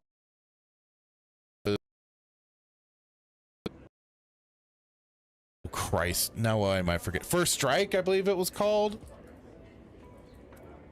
There was that mod. There was even one for Call of Duty Modern Warfare. Call of Duty Modern Warfare. That was a Star Wars Total Conversion mod. Let's see here. because I want to say it was those the first strike was the 2142 mod. And I mean, of course, then like people have modded other style of games, bringing more Star Wars style content. And let me just finish this. So Epic announced that the update comes with 3 exemplar islands that they designed with Lucasfilm. These include Hoth, Tatooine, and Navarro. Fucking Christ. Classic scenes set like the Mos Eisley Cantina and the Death Star are also available. Fans can begin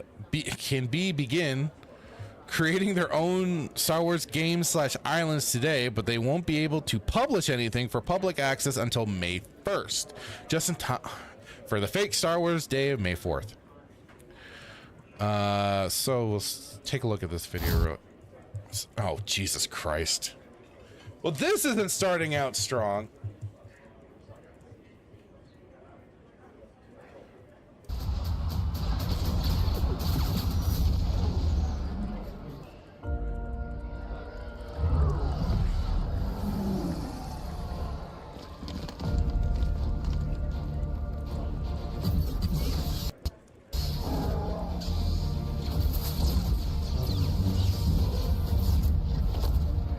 They still just, I mean, it's Fortnite Star Wars, so they still just look like Star Wars, the Fortnite models.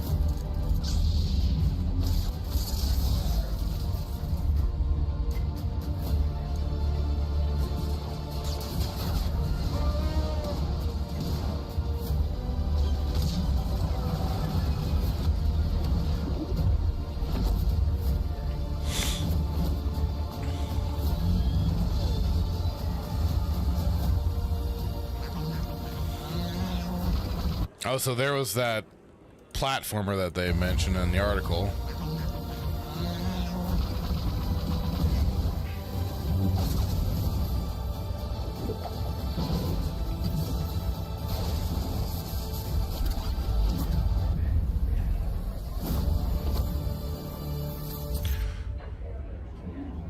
The positive take from this... Oh, hang on. Let's see what the rest of this is.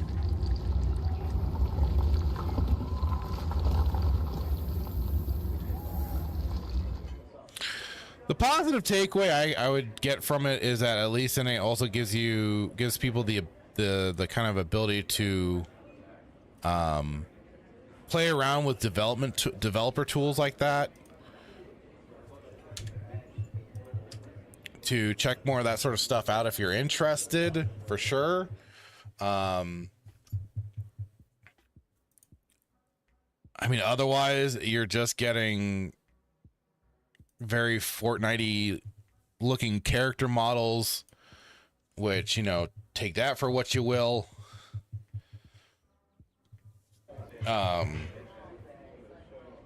that's at least the one kind of positive side to this that I can kind of look at it as, is that it might encourage some people that wouldn't to maybe check out some kind of, you know, sort of game development sort of things, especially for kids that are already, you know, playing Fortnite and stuff like that. Gives them the inside workings to it. But that's kind of it. I mean, otherwise, like, it makes me kind of curious like how open it is for you to develop certain things, especially like gameplay mechanic wise. Like, are you just limited to within like these style of games, like we already saw a side scroller, you know, Pokemon type game, which that seems kind of weird to me. But also Battlefield-esque, we saw that very much with it in there. So part of me is kind of like, huh. But then also now, I guess with all the things going on with Epic, and if they made this kind of collaboration, how is it that they are bleeding more and more employees as time goes on too? And if they are bleeding employees, how are they going to keep something like this optimized for people to keep working with and working on top of it? So there's some extra questions to a lot of this, but Yeah, so I don't know. It's a curiosity with this one. It sucks for people losing their jobs, no matter what. I know it could be looked at too. It's like, hey, they know who they're signing up with. Epic is not exactly the creme de la creme of some great companies to work for, and you know, people have their opinions on Fortnite. I get it, and I've played it myself. And I can kind of see why there are some people that get so into it, because it really is a game that just kind of, especially for the ADD, like it just keeps you in it'll like keep dropping you into a game. Like there's some wait times here and there depending on what you're doing, but otherwise like people can just keep jumping from game to game to game right after they get taken out, so they can just keep going. So I get that. It's a baby's game. It's a very easy third person shooter to get to play and get into.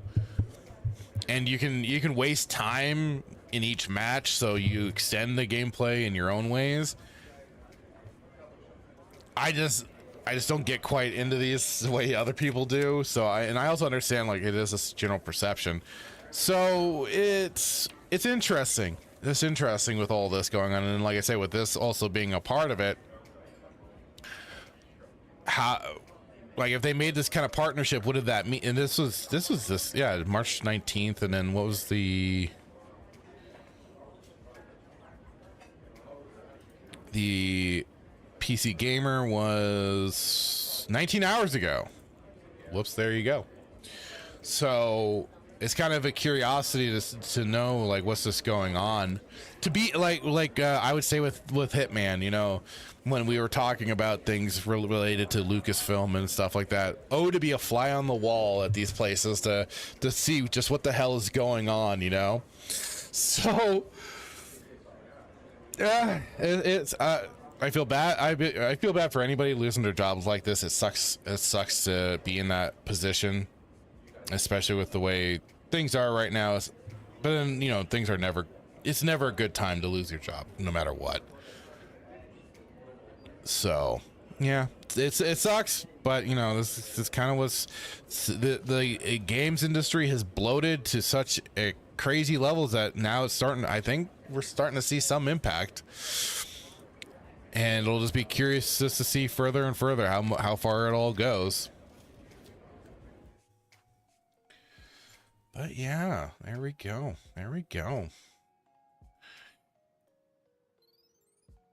All right, guys. Well, I think this has been a hoot nanny. I think I will be calling it there, and I may be grabbing that Serene Estates, and maybe I'll fire something up a little bit later to check out. I do have some plans today to get certain things done around, but we'll see what happens. We'll see what takes place. Let's see. Weasel says map editing has been available in Fortnite for years now. The amount you can create functions or new effects is limited to their assets to a degree because of it being cross-platform. Okay, that's an interesting point there.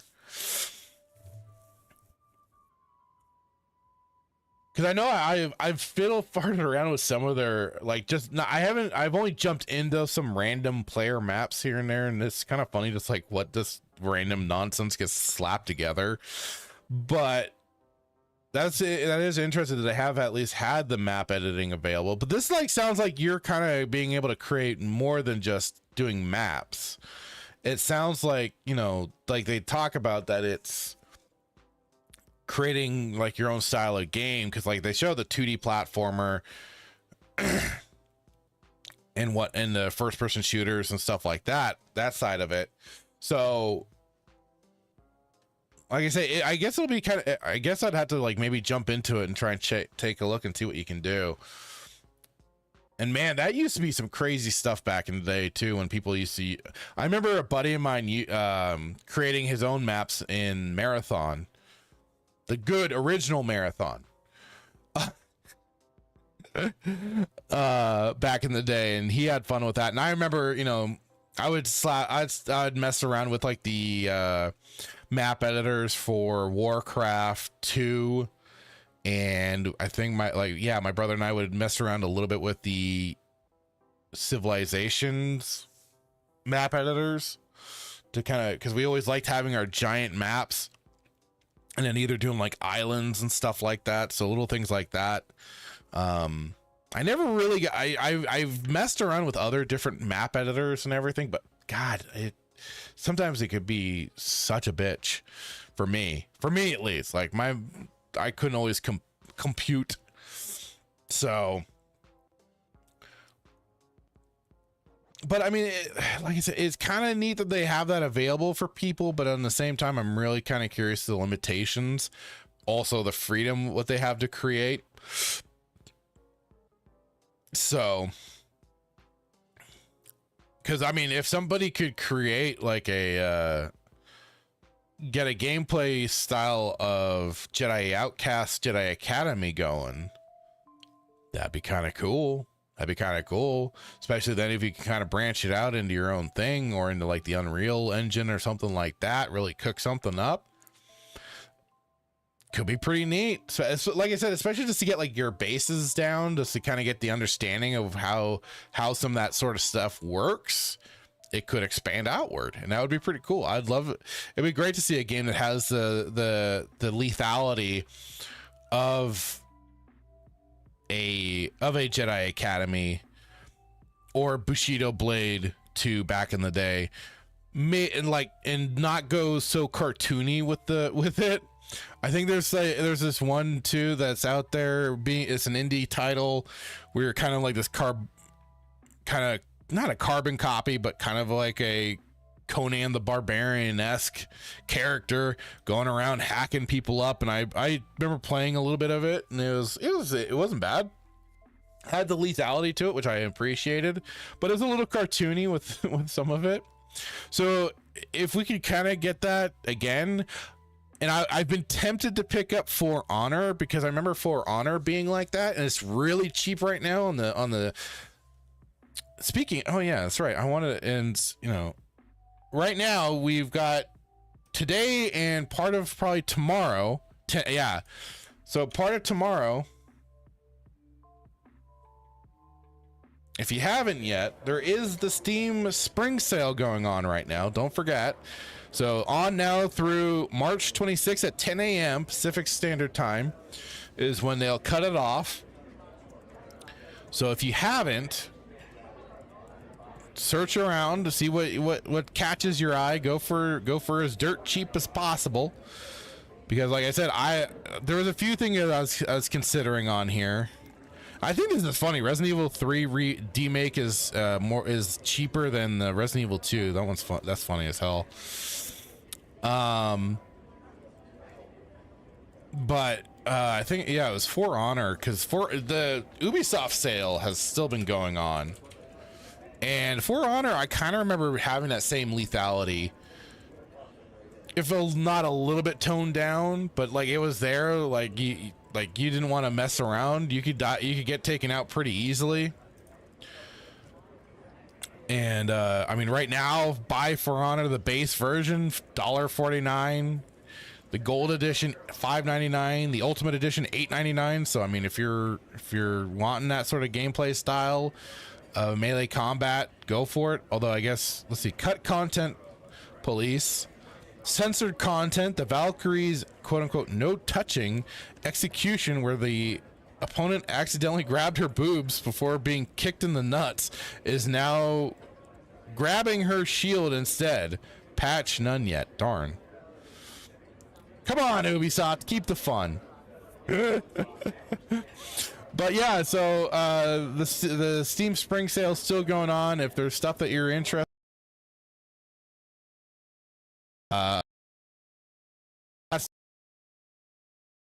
by price and see what's the cheapest, and go from there from your own wish list and see like, hey, maybe this is worth it. Especially if there's anything you want to grab, now's the time to do it.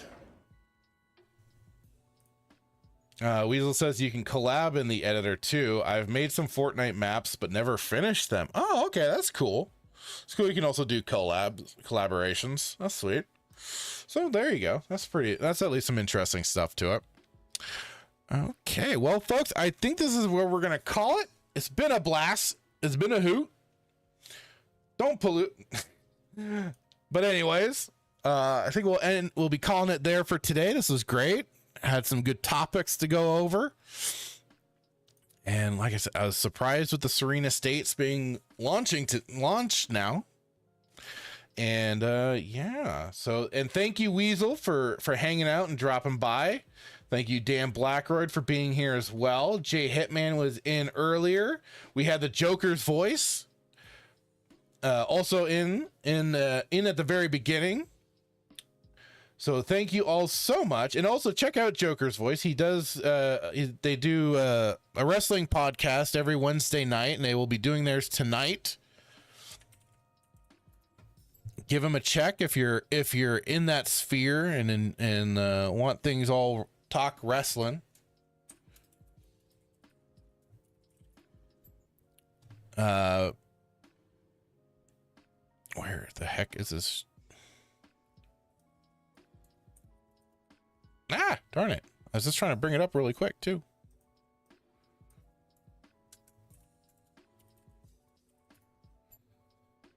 There it is.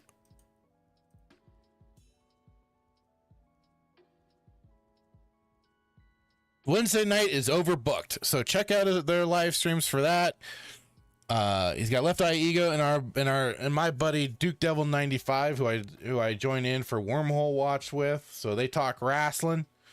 If you're interested, by all means, and otherwise, and you have a great day as well, Weasel. He says, have a great day, night, everybody. Be seeing you as well, and thank you all again so much for being here. See you next week, same bat time, same bat channel. Have a great day. Bye-bye.